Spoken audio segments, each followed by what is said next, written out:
বৌমা, নাতি নাতনির মুখ না দেখিয়ে কি আমরা ওপারে চলে যাব? এটাই কি তোমরা চাইছো? 5 বছর তো হলো, 5 বছর তো হলো, আর কত অপেক্ষা করব আমরা?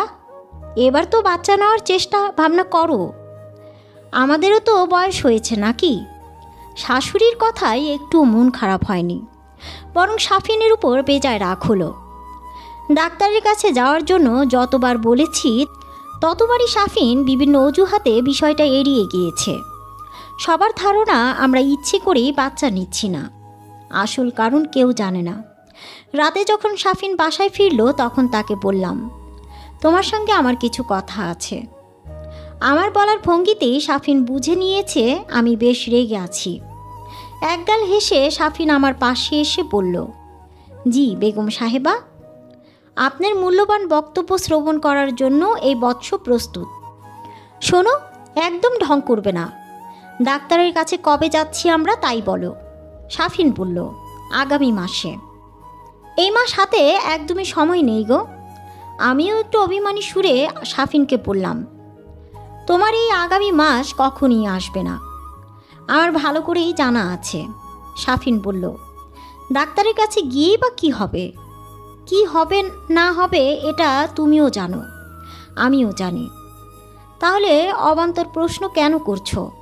সাফিন চুপ করে রইল। আমি সাফিনের হাতের মধ্যে হাত গুজে দিয়ে বললাম, আমাদের নিশ্চিত হওয়া দরকার আমরা আসলেই কখনো বাবা মা হতে পারবো কি পারবো না। যদি না পারি সেটা সবাইকে জানিয়ে দিলে আর কেউ অযথা প্রশ্ন করে মন খারাপ করে নেবে না, এবং কারো আমাদের প্রতি কোনো প্রত্যাশাও থাকবে না। আমার হাতটা চেপে ধরে সাফিন প্রশ্ন করল, যদি সমস্যাটা আমার হয় তবে কি তুমি আমায় ছেড়ে চলে যাবে? আমি সাফিনের মুখের দিকে তাকিয়ে বললাম, 5 বছরে তুমি আমাকে এই চিনলে সাফিন? সাফিন চুপ করে তাকিয়ে রইল। আমি সাফিনের কাঁধে মাথা ঠেকিয়ে বললাম, তুমি ছাড়া আমি, এমন কথা আমি কখনো কল্পনায়ও আনি না। সাফিন বলল, তোমাকে খুব ভালোবাসি জুলিয়া। আমি সাফিনকে বললাম, যদি সমস্যাটা আমার হয় তখনও কি এভাবে ভালোবাসবে আমায়? সাফিন আমার হাতটা শক্ত করে ধরে পড়ল, আজীবন। আমি সাফিনকে বললাম, সমস্যাটা তোমার হতে পারে, শুধু এই ভয়েই কি তুমি ডাক্তারের কাছে যেতে চাচ্ছ না?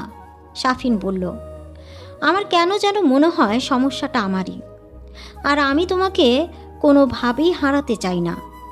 আমি সাফিনকে একটু রাগত স্বরে বললাম, শোনো, এসব আজে বাজে চিন্তা করার কোনোই দরকার নেই।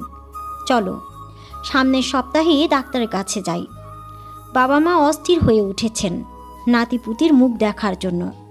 তারা প্রায়শই আমাকে প্রশ্ন করেন, কিন্তু আমি কোনো কথার উত্তর দিতে পারি না। সাফিন রাজি হওয়ায় আমরা পরের সপ্তাহে ডাক্তারের কাছে গেলাম। পরীক্ষা নিরীক্ষা শেষ হলে জানা যায় সমস্যাটা আসলে সাফিনের নয়, আমার। যদিও ডাক্তার পুরোপুরি হতাশ করেননি, বলেছেন সম্ভাবনা রয়েছে, তবে খুব কম। কিন্তু আমি ডাক্তারের এই কথাটাকে কেবল সান্ত্বনা হিসেবেই ভাবছি। সাফিনকে নিয়ে তেমন ভয় হচ্ছে না, কিন্তু শ্বশুর শাশুড়িকে নিয়ে খুব চিন্তা হচ্ছে। তাদের ছেলের সমস্যা নেই জানলে নিশ্চয়ই তারা আমার বিপরীতে কোনো সিদ্ধান্ত নেবেন। বংশের ধারা বহাল রাখতে নতুন সদস্য তো তারা চাইতেই পারেন, তাদেরই বা কী দোষ? তবে কি সাফিনের ভালোবাসা ভাগ হয়ে যাবে? ভাবতেই চোখ জোড়া ছলছলিয়ে উঠল। সাফিন আমার হাতটা শক্ত করে ধরে আছে। এতদিন ওর চোখ জুড়ে শঙ্কা দেখেছি, আর এখন ওর চোখ মুখে জুড়ে স্বস্তি দেখছি, যেন কারো কলঙ্কের দায় থেকে মুক্তি পেয়েছে সাফিন। বাড়ি ফিরলাম। সাফিনকে বললাম, বাবা মাকে বিষয়টা জানানো প্রয়োজন। সাফিন বলল, পরে জানানো যাবে। তাই আর এ নিয়ে এখন কিছু ভাবছি না। নিজের মধ্যে কেমন একটা অসম্পূর্ণতা অনুভব করছি। দিন যত যেতে লাগলো অস্থিরতা বাড়তে লাগলো।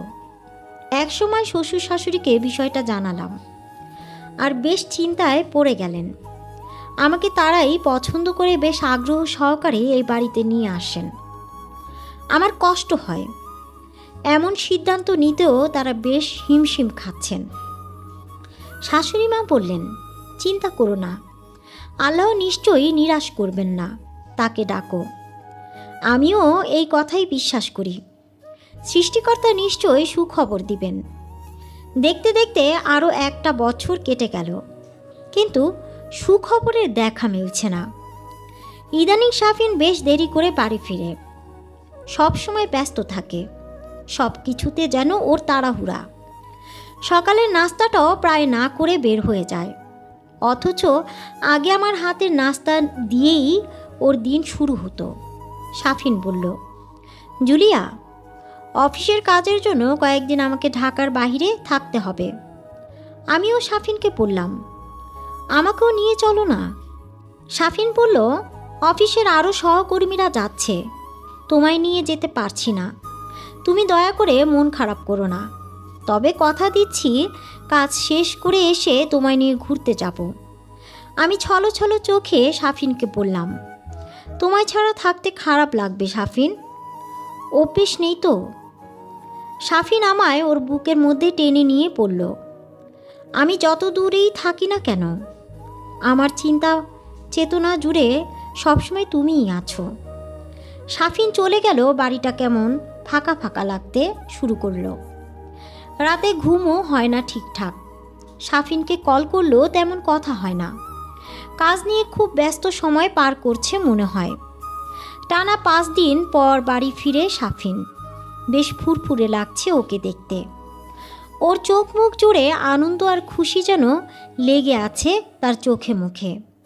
শাফিন মুখে তেমন কিছু না বললেও আমার কেন যেন মনে হচ্ছে না ও এতদিন আমার জন্য মন খারাপ করেছে, বরং কেন যেন বারবার মনে হচ্ছে আমি ছাড়া ওর সময়টা আরও ভালো কেটেছে।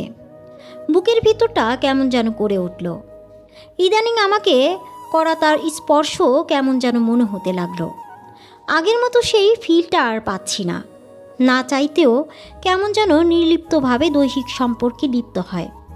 তারপর থেকে শাফিনকে সবসময় বেশ খুশি খুশি লাগতে শুরু করে। মানুষ প্রেমে পড়লে যেমন তার ভেতরকার খুশি তার চেহারায় ফুটে ওঠে, শাফিনের বেলাও ঠিক তেমন মনে হচ্ছে। হয়তো অফিসে পদোন্নতি হতে চলেছে খুব শীঘ্রই, হয়তো আমাকে সারপ্রাইজ দিবে বলেই বিষয়টা লুকিয়ে রেখেছে। আমি উপরওয়ালার কাছে খুব প্রার্থনা করি যেন শাফিনের মনোবাসনাটা পূর্ণ হয়। শাফিনের প্রায় রাত করে বাড়ি ফেরা, সারাদিন ফোনে ব্যস্ত থাকা, বাড়ি ফিরলেও ফোন নিয়ে পড়ে থাকা, কখনো কখনো বাড়িই না ফেরা, ওর এই ব্যস্ততাগুলো আমার থেকে ওকে ক্রমশ যেন দূরে নিয়ে যাচ্ছে। আমায় নিয়ে ঘুরতে যাওয়ার কথা তো বেমালুম ভুলেই বসে আছে। তবে কি শাফিন আর ভেতরের দুঃখ ভোলার জন্য নিজেকে ব্যস্ত রাখার প্রয়াস চালাচ্ছে? বাবা না হওয়ার দুঃখটা যে অনেক বড় একটা যন্ত্রণা। কেটে যাচ্ছে সময় বিচ্ছিন্নতায়। শাফিনকে কাছে পাই খুব কম সময়, দিন রাত কেটে চলেছে অফিসের পেছনে। এত কষ্ট করে কী লাভ? কি হবে এত টাকা দিয়ে? আমাদের তো কোনো ভবিষ্যৎ নেই। আমার শাশুড়ি মা বললেন, বৌমা, শাফিন বাড়ি ফিরেছে? না মা, আজ মনে হয় ফিরবে না। শাশুড়ি মা দীর্ঘশ্বাস ছেড়ে বললেন, কি যে হয়েছে ছেলেটার, নিজের দিকে খেয়াল নেয় না একটুও। চুপ করে রইলাম। শাফিনকে কল করলে দেখি নাম্বার বন্ধ। একটা অজানা ভয় যেন গিলে খাচ্ছে আমায়। এখন যেন একা থাকতেই আমার অভ্যেস হয়ে যাচ্ছে। পরদিন সকালে শাফিন ফোনে জানায় অফিসের কাজে 7 দিনের জন্য চট্টগ্রামে যাচ্ছে, সঙ্গে সহকর্মী আরিফ সাহেব যাচ্ছেন। জিজ্ঞেস করলাম, ব্যাগ গুছিয়ে রাখবো, এসে নিয়ে যাবে? শাফিন বলল, দরকার হবে না, ওখানে গিয়ে ব্যবস্থা করে নিব। শেষ কবে শাফিন ফোনে আমার সঙ্গে একটু সময় নিয়ে কথা বলেছে আমি একদম ভুলে গিয়েছি। ব্যস্ততার অজুহাতে আমি আমাকে সামলে নিচ্ছি। 5 দিন পেরিয়ে গেল, কিন্তু শাফিন আমাকে একবারের জন্য মনে করেনি। আমি ফোন করলেও কথা বলার যেন তার সময়ই নেই। বেশ কয়েকদিন যাবৎ শরীরটা একদম ভালো লাগছে না। ভাবলাম শাফিন ফেরার আগে ডাক্তার দেখিয়ে আসি। শাশুড়ি মাকে সঙ্গে নিয়ে বের হলাম। ডাক্তার বললেন পরের দিন এসে টেস্টের রিপোর্ট নিয়ে যেতে। ডাক্তারের ওখান থেকে বের হয়ে আমি আর শাশুড়ি মা কেনাকাটা করার উদ্দেশ্যে শপিং মলে এলাম। হঠাৎ শাফিনের সহকর্মী আরিফ সাহেবের সঙ্গে দেখা। কুশল বিনিময় শেষে জিজ্ঞেস করলাম, কবে এলেন চট্টগ্রাম থেকে? আমার কথায় আরিফ সাহেব বিস্মিত হলেন আর বললেন, কি বলছেন ভাবি? আমি আবার কবে চট্টগ্রাম গেলাম যে ফিরব? চট্টগ্রাম তো যাইনি ভাবি। কেন? আপনি আর আপনার শাফিন ভাই কয়েকদিন আগেই তো চট্টগ্রাম গেলেন অফিসের কাজে। শাফিন তো এখনও ফিরেনি।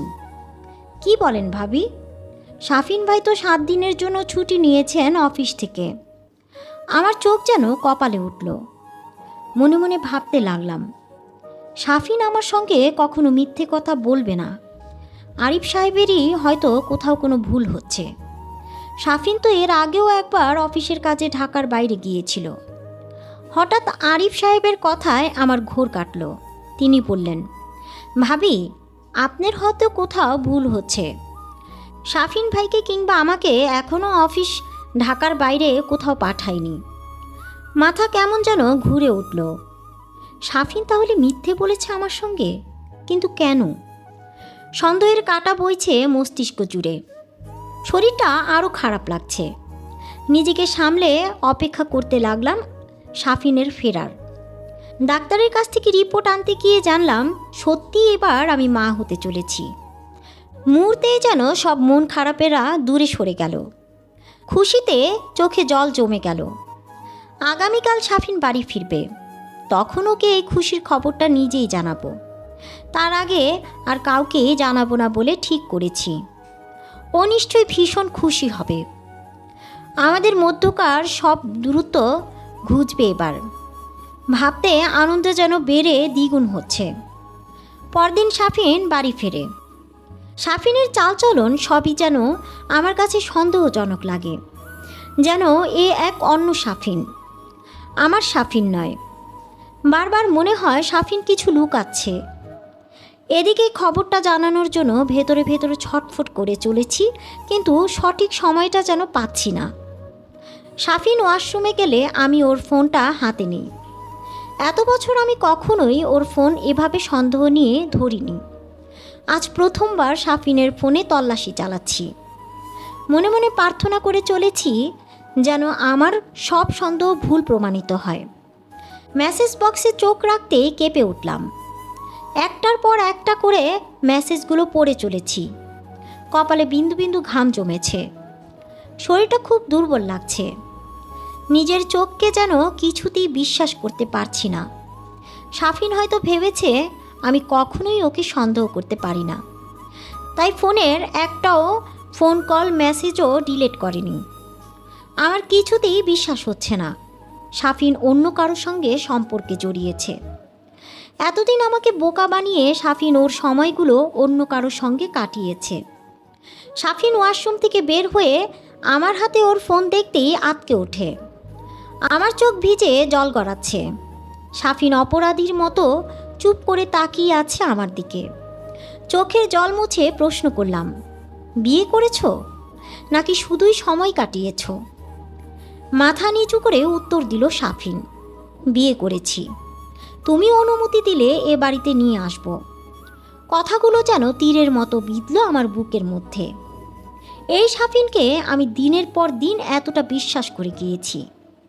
আমি মা হতে পারবো না বলেই কি এমনটা করেছ, নাকি আরও কারণ আছে? জুলিয়া, আমাকে ভুল বোঝো না। সবারই তো বাবা হতে ইচ্ছে করে। ও, আর সবার মা হতে ইচ্ছে করে না বুঝি? মানুষ কত সহজে পাল্টে যায়, তাই না শাফিন?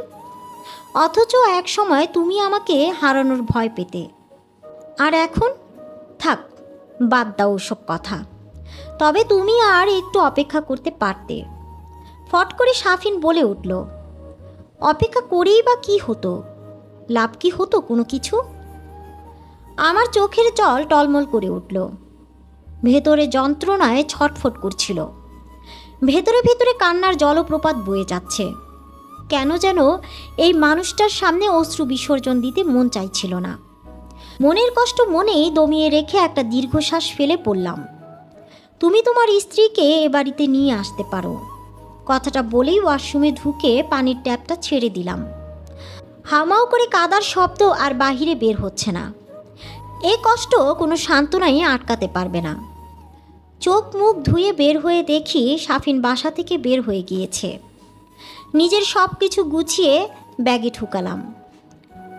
শাশুড়ি আর শ্বশুর বারবার প্রশ্ন করেই চলেছে, কি হয়েছে বৌমা, কেন এমন করছো, কোথায় যাচ্ছ? শান্ত গলায় বললাম, বাড়িতে আপনার নতুন বৌমা আসছে আর পুরাতন বিদায় নিচ্ছে। ডাক্তারের থেকে পাওয়া রিপোর্টের কাগজটা শ্বশুরের হাতে দিয়ে বললাম, এটা আপনার ছেলেকে দিবেন, বলবেন তার বিয়েতে এটা আমার প্রথম উপহার, আর দ্বিতীয় উপহারের কাগজটা খুব শীঘ্রই পাঠিয়ে দেওয়ার চেষ্টা করব, যাতে স্বাধীনভাবে সংসারটা সে করতে পারে। শাশুড়ি আমাকে আটকানোর চেষ্টা করলেও ব্যর্থ হলেন। আমার সামনের সময় কাটিয়ে দেওয়ার জন্য একজন সঙ্গী আমি পেয়ে গিয়েছি। আমার শত কষ্টর মাঝেও সে সুখের বার্তা হয়ে জীবনে এসেছে। তাকে ঘিরেই তো এখন আমার আগামী। আমাকে দেখতেই মা চোখ বড় বড় করে বললেন, তুই এই অসময়? আমি কোনো উত্তর না দিয়েই বাসার ভেতরে ঢুকে পড়লাম। মা আবার প্রশ্ন করলেন, কি রে, একাই এলে যে, জামাইকে সাথে করে নিয়ে আসতে পারলি না? আমি একটু রাগের স্বরে বললাম, কেন, বিয়ের পর কি জামাই ছাড়া মেয়েরা একা তার বাবার বাড়িতে আসতে পারে না? নিষেধাজ্ঞা আছে নাকি? বেশ কড়া মেজাজে বললাম, না তা হবে কেন, এমনি বললাম। তাই এবার কি কিছুদিন থাকবি, নাকি খানিক পরেই যাই শুরু করবি? মায়ের নরম স্বর শুনে বললাম, চিন্তা করো না, আমি আর ও বাড়ি ফিরব না, একেবারেই চলে এসেছি। মা অবাক হয়ে তাকিয়ে রইলেন। আমি শান্ত গলায় বললাম, ঠিক শুনেছ তুমি। আর হ্যাঁ, আমি তোমাদের আদরের জামাইকে ডিভোর্স দেওয়ার সিদ্ধান্ত নিয়েছি। মা একটু চেঁচিয়ে বললেন, মাথা খারাপ হয়ে গিয়েছে তোর? কি বকছিস, কি হয়েছে? এমন কথা মুখে আনলি কেন হঠাৎ? ঝগড়া করে চলে এসেছিস? আমি ঠান্ডা মেজাজে উত্তর দিলাম, এত প্রশ্নের জবাব এখন দিতে পারবো না, খিদে পেয়েছে, খেতে দাও। মা আমার এমন অদ্ভুত আচরণে বেশ বিস্মিত হচ্ছেন, তা তার চেহারা দেখেই বোঝা যাচ্ছে। আমি আপাতত সেটা নিয়ে ভাবছি না। আপাতত নিজের ভেতরে বেড়ে ওঠা জীবনটা ছাড়া আর কাউকে নিয়েই ভাবছি না। ফ্রেশ হয়ে খাওয়া দাওয়া শেষ করে একটা লম্বা ঘুম দিলাম। ভেতরে ছটফট করা হাজারো যন্ত্রণাকে ঘুম পাড়াতে নিজের একটা দীর্ঘ ঘুমের প্রয়োজন অনুভব করলাম। ঘুম থেকে উঠে মায়ের ভেজা চোখ জোড়া দেখে বুঝতে অসুবিধা হলো না যে মায়ের কানে এতক্ষণে সব ঘটনা পৌঁছে গিয়েছে। আমাকে ড্রয়িং রুমে আসতে দেখতেই মা বলে উঠলেন, জামাইটা এমন একটা কাজ করতে পারলো? মায়ের কাতর গলা শুনে ভেতরটা দুমড়ে মুচড়ে যেতে শুরু করলো। কষ্টগুলোকে থামিয়ে নিজেকে সামলে নিয়ে পড়লাম। মানুষের উপর দেখে ভেতরের খবর বোঝা আসলেই খুব কঠিন জিনিস মা।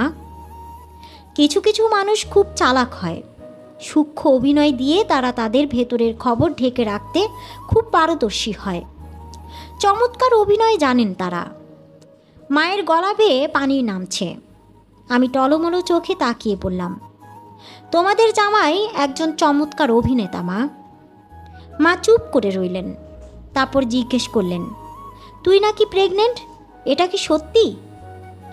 আমি মায়ের হাতের মধ্যে হাত গুজে দিয়ে মুচকি হেসে বললাম, সত্যি মা, তুমি নানি হতে যাচ্ছ।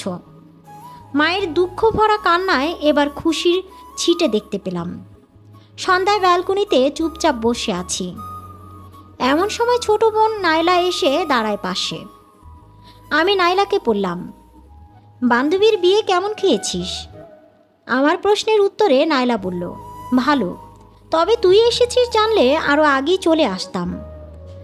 আমাকে চুপ থাকতে দেখে নাইলা প্রশ্ন করল, আপা, দুলাভাই কি সত্যিই আরেকটা বিয়ে করেছে? আমি মাথা নেড়ে বললাম, হ্যাঁ, সাফিন বিয়ে করেছে। আর কয়েকটা দিন অপেক্ষা করতে পারলো না মানুষটা? আমি তাচ্ছিল্যের হাসি হেসে পড়লাম, অপেক্ষা না করে ভালোই করেছে বোধ হয়। অপেক্ষা করলে ওর ভেতরের চিন্তা চেতনা সম্পর্কে কখনোই আমার জানা হতো না। নাইলা বলল, দুলাভাই কি জানে যে তুই মা হতে চলেছিস? এখন জানে কি না জানি না। নাইলা আবারও বলল, তোর জানতে ইচ্ছে করে না এই খবরটা জানার পর তার রিয়াকশন কেমন হতে পারে? আমি নাইলার প্রশ্নের উত্তরে বললাম, হুম, না, একদমই ইচ্ছে করে না ওর বিষয় কিচ্ছু জানতে। নাইলা বলল, তুই আসার পর কল দিয়েছিল?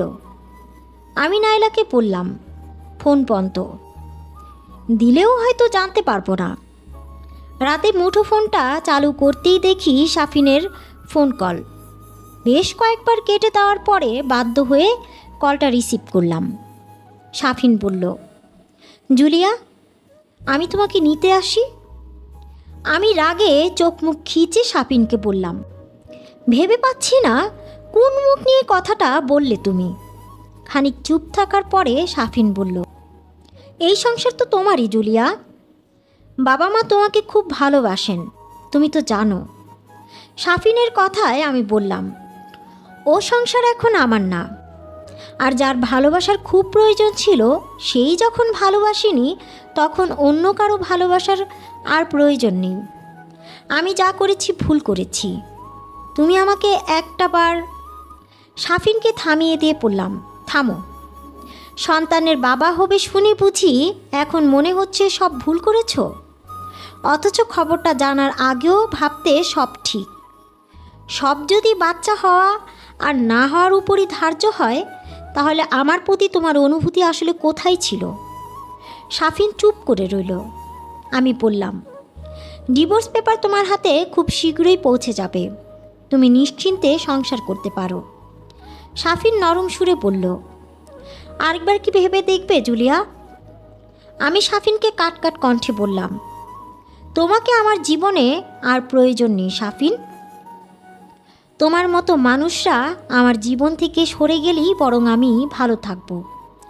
বিশ্বাস ভেঙে দিয়েছ তুমি।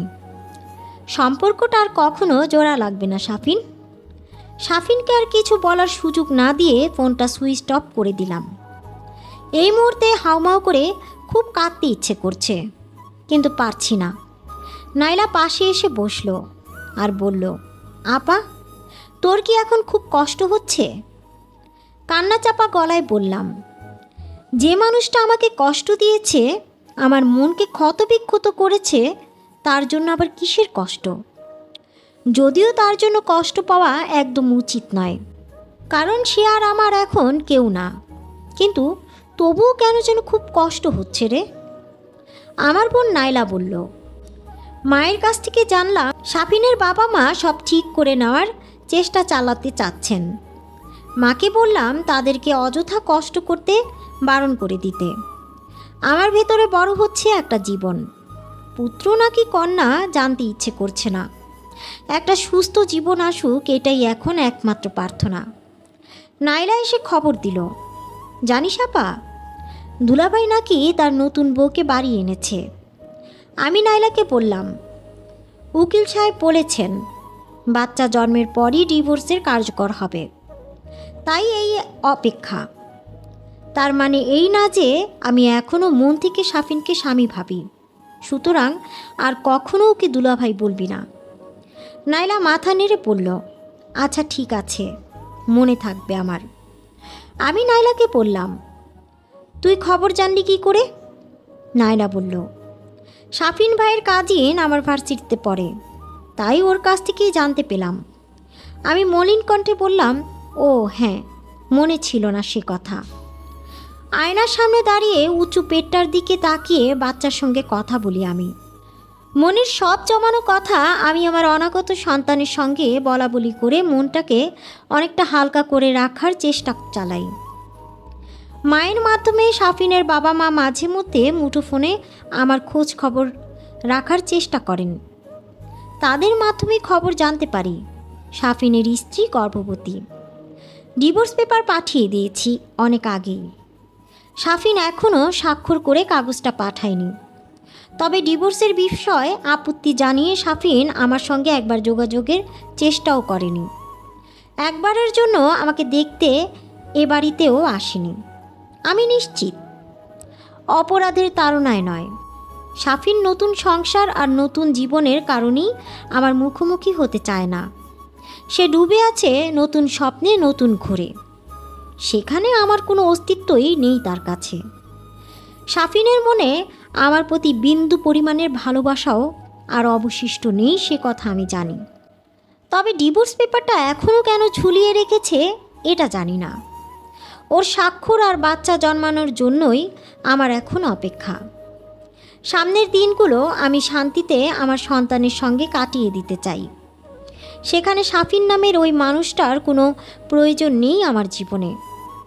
প্রচণ্ড ব্যথা উঠলে বাবা মা আমায় হাসপাতালে নিয়ে এলেন। এখানেই জন্ম নেয় আমার যমজ বাচ্চা। কি ফুটফুটে দেখতে দুটো সন্তান। নাইলা ওদের মুখের দিকে তাকিয়ে বলল, মেয়েটা দেখতে একদম তোর মতো হয়েছে আপা, আর ছেলেটা দেখতে সাফি। আমি ওকে থামিয়ে দিলাম, বললাম, থাক, কার মতো হয়েছে ওটা বিশ্লেষণের প্রয়োজন নেই। সুস্থ হয়েছে এটাই সবথেকে বড় খুশি। সন্তান হবার খবর পৌঁছে যায় সাফিনের বাড়ি। ও বাড়ি থেকে সাফিনের বাবা মা আসতে চাইলে বাবা বারণ করে দিলেন।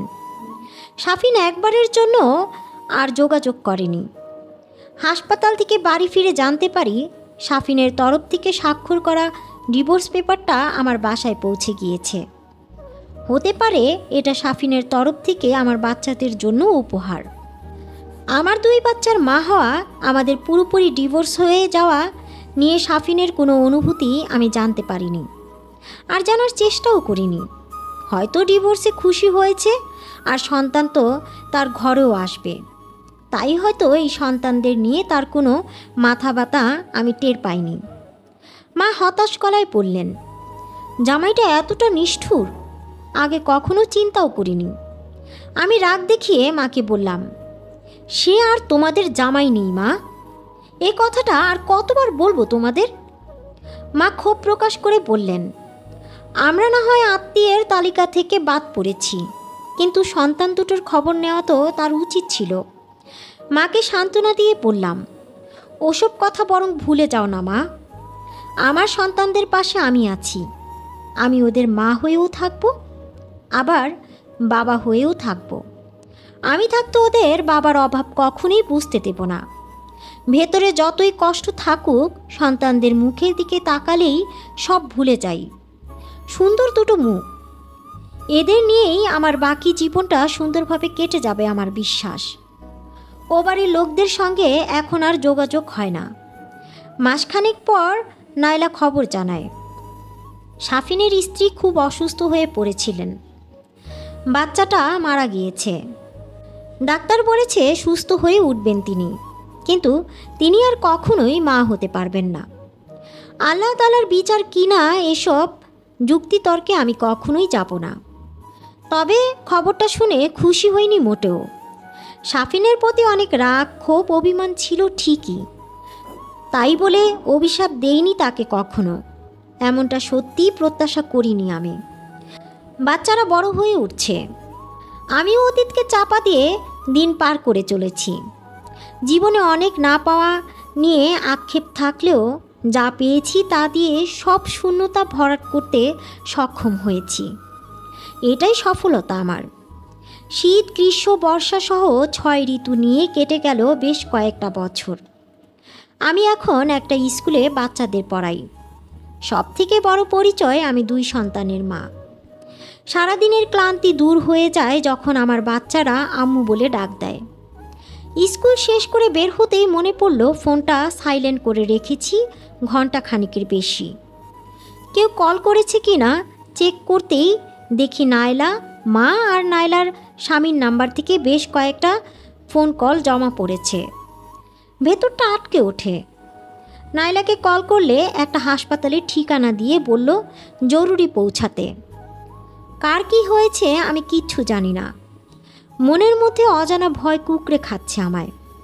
আমি যেন আর ভাবতে পারছি না। তাড়াতাড়ি করে ছুটলাম হাসপাতালের উদ্দেশ্যে। ওখানটায় পৌঁছলে জানতে পারি স্কুল থেকে বাড়ি ফেরার পথে মা বাচ্চাদের নিয়ে অ্যাক্সিডেন্ট করেছেন। কথাটা শুনে যেন মাথায় একটা বাজ পড়ল। মায়ের অবস্থা ভালো, কিন্তু বাচ্চাদের রক্তের প্রয়োজন, এবি নেগেটিভ গ্রুপের রক্তের। কাউকে এই মুহূর্তে খুঁজে বের করা খুব কঠিন হয়ে দাঁড়িয়েছে। এই মুহূর্তে বাচ্চাদের কাছেও যেতে বারণ করে দিয়েছেন ডাক্তার। ভেতরটা ছটফট করছে। এই মুহূর্তে চারপাশটা যেন অন্ধকার মনে হচ্ছে। আমি কুল কিনারাহীন হয়ে আল্লাহ তাআলাকে স্মরণ করে চলেছি। নাইলা আমাকে সান্ত্বনা দিয়ে যাচ্ছে। খানিক বাদেই নাইলার স্বামী এসে জানায়, আপা, দুশ্চিন্তার কোনো কারণ নেই। এক ভদ্রলোককে পাওয়া গিয়েছে, তিনি রক্ত দিতে রাজি হয়েছেন। স্বস্তির নিঃশ্বাস ফেলে জিজ্ঞেস করলাম, রক্ত কি দেওয়া হয়ে গিয়েছে? নাইলার স্বামী বলল, এতক্ষণে বোধহয় দেওয়া হয়ে গিয়েছে। আমি কি এখন বাচ্চাদের সাথে দেখা করতে পারবো? নাইলার স্বামী বলল, হ্যাঁ, আমার সঙ্গে চলেন। মায়ের পাশ থেকে উঠে গিয়ে আমি আর নাইলা বাচ্চাদের রুমের দিকে ছুটলাম। রুমে পা দিতেই দেখি এক ভদ্রলোক বাচ্চাদের বিছানার পাশে বসে আছেন। আপা, ইনিই রক্ত দিয়েছেন। নাইলার স্বামী আমাকে কথাটা বলতেই ভদ্রলোক পিছন ঘুরে আমার মুখের দিকে তাকালেন।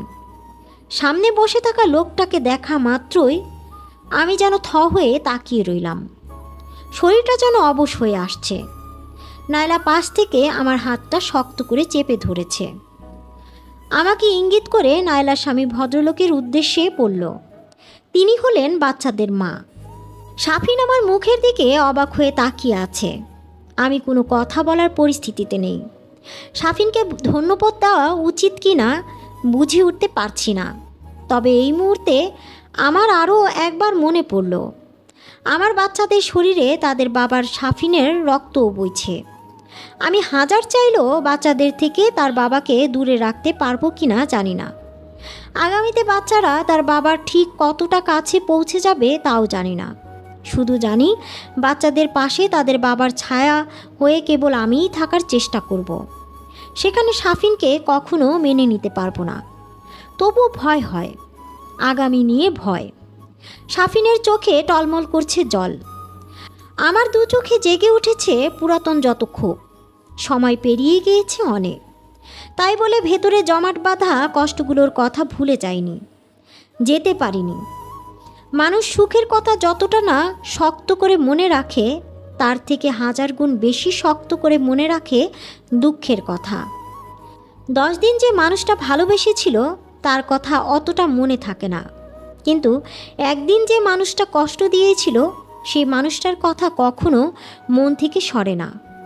তবু ভিতরের অনুভূতিকে স্তব্ধ রেখে ভদ্রতা রক্ষাটা এই মুহূর্তে দরকারি মনে হলো। একজন সম্পূর্ণ অপরিচিত মানুষের দৃষ্টিতে সাফিনের দিকে তাকিয়ে বললাম, আমার সন্তানদেরকে রক্ত দেওয়ার জন্য আপনাকে অনেক ধন্যবাদ। আমরা কৃতজ্ঞ। আমার কথায় সাফিনের বিব্রত বোধটা টের পেলাম সহজেই। সাফিন নিচের দিকে তাকিয়ে জবাবে বলল, মানুষ তো মানুষের পাশে থাকবে, এটাই তো স্বাভাবিক।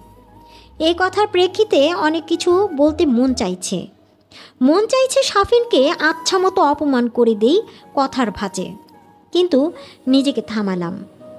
সাফিন আমার কাছে অপরিচিত মানুষের একজন, তার কোনো গুরুত্ব আমার জীবনে নেই। তাই অতীতের সব হিসেব নিকেশ স্থগিত করে বললাম, আমার মনে হয় আপনার এখন বিশ্রাম নেওয়া দরকার।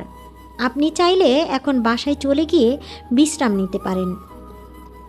সাফিনের বুঝতে অসুবিধা হয় না যে আমি তাকে এখান থেকে চলে যাওয়ার জন্যই কথাটা বলছি, তাই আর কথা বাড়ায় না।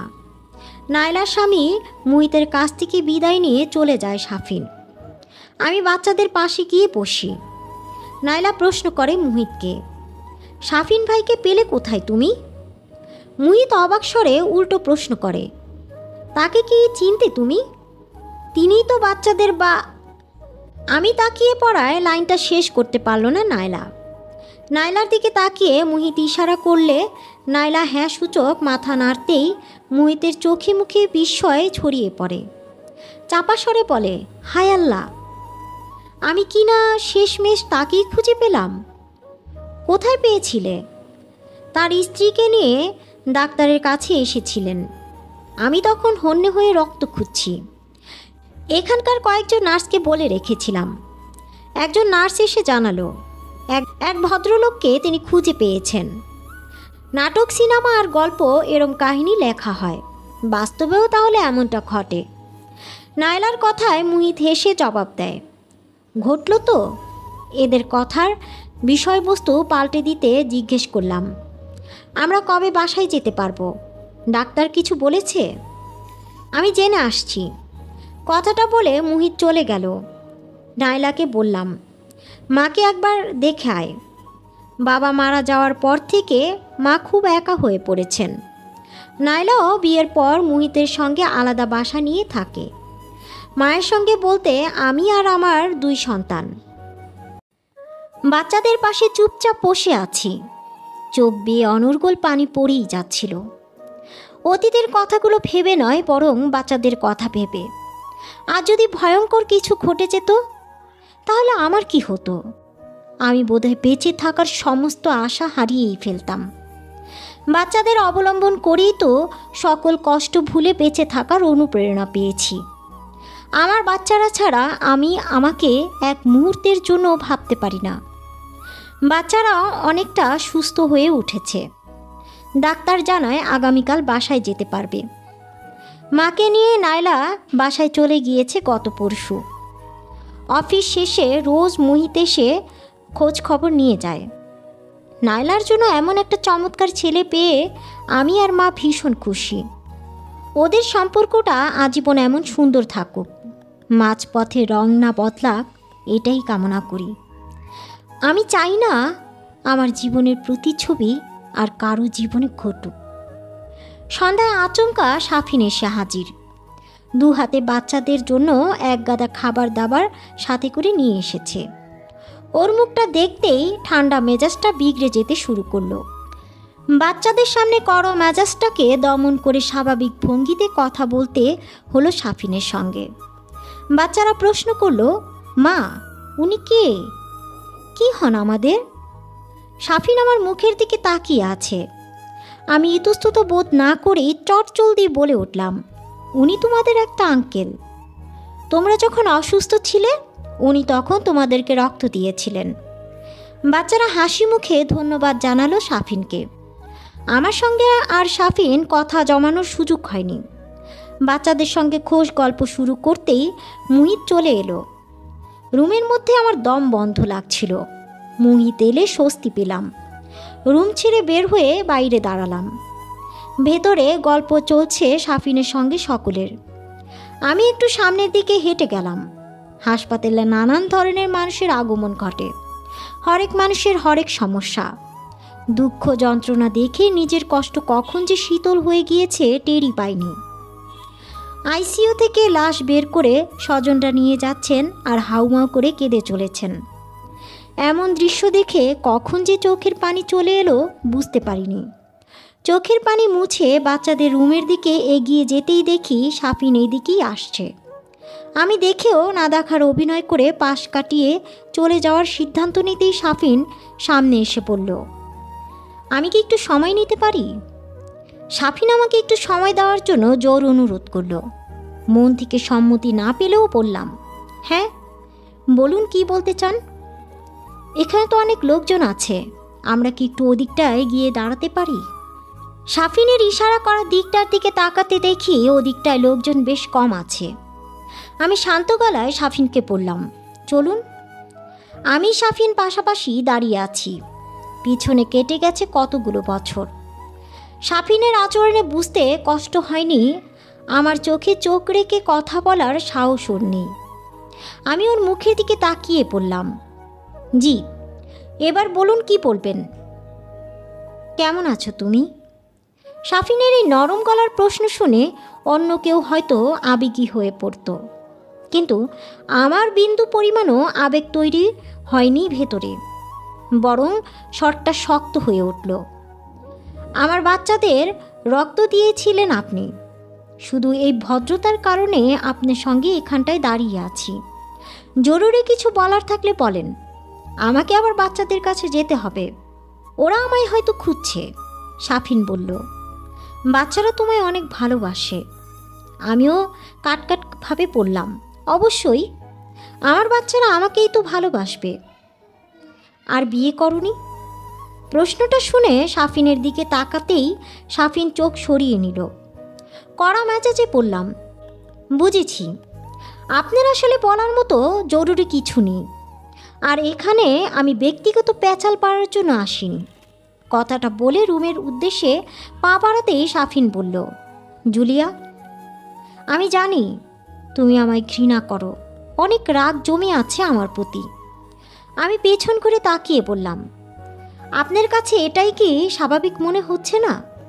খানিক চুপ থেকে সাফিন উত্তর দেয়, হ্যাঁ, আমি অনেক অন্যায় করেছি তোমার সঙ্গে, কষ্ট দিয়েছি তোমায়, যা করেছি সব ভুল করেছি, কিন্তু তাই বলে তোমায় যে আমি কখনোই ভালোবাসিনি তা কিন্তু নয়।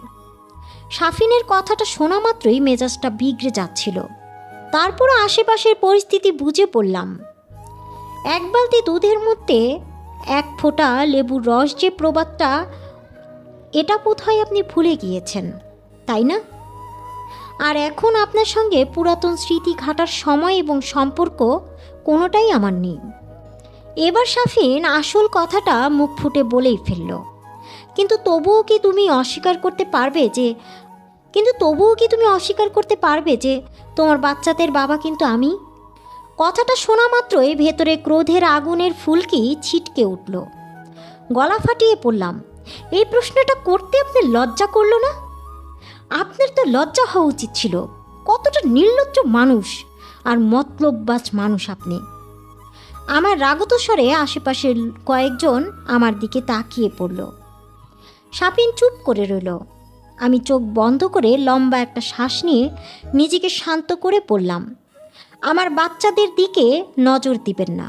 ওরা আমার সন্তান, শুধুই আমার সন্তান। ওদের আর আমার মাঝে আপনার অস্তিত্বের কোনো প্রয়োজন নেই। কথাটা খুব ভালোভাবে মনে রাখার চেষ্টা করবেন। সাফিন করুণ গলায় জিজ্ঞেস করল, তাহলে আমার সন্তানরা কি কখনোই আমার কথা আর কি তাদের বাবার কথা জানতে পারবে না? আমিও ফট করে বললাম, একটা কথা মনোযোগ দিয়ে শুনুন আপনি। সন্তানরা কেবল আমার, ওদের বাবাও আমি, মাও আমি। কেবল সন্তান জন্ম দিলেই যেমন মা হওয়া যায় না, তেমন এত সস্তায় বাবাও হওয়া যায় না। বাবা হতে গেলে বাবার দায়িত্ব পালন করতে হয়। আপনি কি কি দায়িত্ব পালন করেছিলেন যে এখন এসেছেন বাবাগিরি ফলাতে? যাকগে, সেই হিসাবে আমি আর যাব না। সেটা আপনিও ভালো জানেন আর আমিও। সাফিন মাথা নিচু করে পড়ল, আমি আমার সমস্ত ভুল শুধরে নিয়ে সব আগের মতো করে নিতে পারবো না জানি। অন্তত একজন বাবা হিসেবে নিজেকে প্রমাণের সুযোগ চাই তোমার কাছে। দয়া করে আমার বাচ্চাদের সাথে যোগাযোগের একটা রাস্তা খোলা রাখো তুমি। ধিক্কার ভরা স্বর নিয়ে বললাম, আমি অত্যন্ত দুঃখিত। আমি আপনার জন্য কখনোই কিছু করতে পারবো না, আর করতে চাইও না। সাফিনের চোখে জল ছলছল করছে। কাতর গলায় পড়ল, আমি আমার বাচ্চাদের মুখগুলো দেখেছি, ওদের সঙ্গে সময় কাটিয়েছি, ওদেরকে হাসতে দেখেছি। কি নিষ্পাপ দুটো মুখ। আমি ওদেরকে ভালোবেসে ফেলেছি জুলিয়া। এবার আমি শক্তভাবে সাফিনকে বললাম, ভালোবাসাটা নিজের মধ্যেই চেপে রাখুন। ওসব কখনো আমাকে কিংবা আমার সন্তানদের বলতে আসবেন না। আমাদের তিনজনের জীবনে আপনি কেউ না। ওদের অস্তিত্ব জানার আগেই আপনার সাথে সকল সম্পর্কের দাফন হয়ে গিয়েছে। এর চেয়ে বেশি কিছু আর বলতে চাই না আপনার সাথে। আশা করি আপনি বুঝতে পেরেছেন। কথাটা বলেই দ্রুত পা ফেলে হাঁটতে শুরু করলাম। পেছনে সাফিন দাঁড়িয়ে আছে। কতটা চোখের পানি ফেলছে জানি না, কখনো এসব জানতেও চাই না। আমি সাফিনকে ঘৃণা করি, ভীষণ ঘৃণা করি। এমন একটা মানুষ আমার বাচ্চাদের কাছে বাবা হয়ে উঠবে, এ আমি কখনোই মেনে নিতে পারবো না। আমি আমার সন্তানদের কাছে আর কখনো ওকে ঘেঁষতে দিব না। রক্ত দিয়েছে, এজন্য যতটুকু ভদ্রতা প্রয়োজন ছিল করার চেষ্টা করেছি, আর সম্ভব নয় কিছুই করার। আমি আমার সন্তানদেরকে আমার থেকে একটু দূরে সরে যেতে দেব না। আমাকে দেখে বাচ্চারা বলল, মা কোথায় ছিলে তুমি? জানো ওই আঙ্কেলটা যে চলে গিয়েছে। আরও কিছুক্ষণ থাকতে বললাম, কিন্তু থাকলই না। মেয়েটার কথা শুনে পড়লাম, আমি একটু বাইরে গিয়েছিলাম মা। ওদের আঙ্কেলের সম্পর্কে আমি আর কোনো কথা বাড়ালাম না। আপা, আমি তাহলে চলে যাচ্ছি। কাল সকালে এসে আপনাদেরকে নিয়ে যাব, আর প্রয়োজন হলে অবশ্যই কল করবেন। মুহিত চলে গেল। বাচ্চাদের সঙ্গে আমি খেতে বসে গেলাম। ওদের মুখগুলো খুব আনন্দিত দেখাচ্ছে। আগামীকাল বাসায় যাব বলে। হাসপাতালে মানুষ দায়ে পড়ে আসে, দিনের পর দিন থাকে। আশেপাশের মানুষের প্রতি মায়া জন্ম নিলেও হাসপাতাল কখনো কারো কাছে প্রিয় হয়ে ওঠে না, কারণ সবাই বাড়ি ফিরতে চায়। হাসপাতাল ছুটি না দিলে বাড়ি ফেরা যে সম্ভব নয়। সকালে উঠে ব্যাগ গোছাতে শুরু করলাম। মুহিত আমাদের নিয়ে চলে এসেছে। হাসপাতালের বাহিরে গাড়ি অপেক্ষা করছে। বাচ্চারা একে অপরের মুখ চাওয়াচাওয়ি করছে। ওদের আচরণ দেখে জিজ্ঞাসা করলাম, কি হয়েছে তোমাদের? ছেলেটা উত্তর দিল, গতকালকের ওই আঙ্কেলটা বলেছিলেন আজ তিনি এখানে আসবেন। আমরা চলে গেলে তিনি আমাদের খুঁজে পাবেন কিভাবে? আমি মুহিতের দিকে তাকাতেই মুহিত বলল, আসলে আপা, গতকাল শাফিন ভাইয়া ওদেরকে বলে গিয়েছিল আজ তিনি আসবেন। আমি মাথা নেড়ে পড়লাম, বুঝেছি। বাচ্চাদেরকে কাছে টেনে নিয়ে বললাম, আঙ্কেল আসবেন না, তার হয়তো জরুরি কাজ পড়ে গিয়েছে। আমরা বরং এখন তাড়াতাড়ি বাসায় চলে যাই। বাসায় নাইলা খালামণি আর নানু আপা মজার সব খাবার রান্না করে অপেক্ষা করছেন তোমাদের জন্য। বাচ্চারা মাথা নেড়ে বলল, আচ্ছা। বাসায় আসতেই খুশিতে লাফিয়ে উঠল বাচ্চারা। স্কুল থেকে বেশ কয়েকদিনের ছুটি নিয়েছি। এই সময়গুলো আমি কেবল বাচ্চাদেরকেই দিতে চাই। রাতে বাচ্চাদের পাশে শুয়ে আছি, এমন সময় মেয়েটা প্রশ্ন করল, মা, তুমি জানো ওই আঙ্কেলটার নামও কিন্তু শাফিন? আমি খানিকটা অবাক হওয়ার ভঙ্গিমা করে বললাম, তাই নাকি? তোমাকে কে বলেছে? আমি তাকে জিজ্ঞেস করেছিলাম, তখন সে বলল তার নাম শাফিন। আমি বললাম, ও আচ্ছা। ছেলেটা বলে উঠল। আমিও আঙ্কেলটাকে বললাম, জানো আঙ্কেল, আমার বাবার নামও শাফিন। এবার উৎসুক হয়ে জিজ্ঞেস করলাম, তারপর সে কি বলল? সে কিছুই বলেনি, চুপ করেছিল। আমি চুপ করে ওদের কথা শুনছিলাম। ছেলেটা আবার বলে উঠল, মা, আমাদের বাবা দেখতে কেমন? আমি ছেলেটার দিকে তাকিয়ে রইলাম। আমি কখনোই তাকে বলতে পারবো না যে তার বাবা দেখতে তার মতোই, ঠিক যেমন তাদের শাফিন আঙ্কেল। ছুটির দিনে বাচ্চাদেরকে সঙ্গে নিয়ে ঘুরতে এসেছি নদীর ধারে। বিকেল হলে এখানে নানান ধরনের মানুষের আনাগোনা শুরু হয়। যানজট আর কোলাহলপূর্ণ শহরে একটু বিশুদ্ধ শ্বাস নিতে মানুষ নদীর পাড়ে জমা হয়।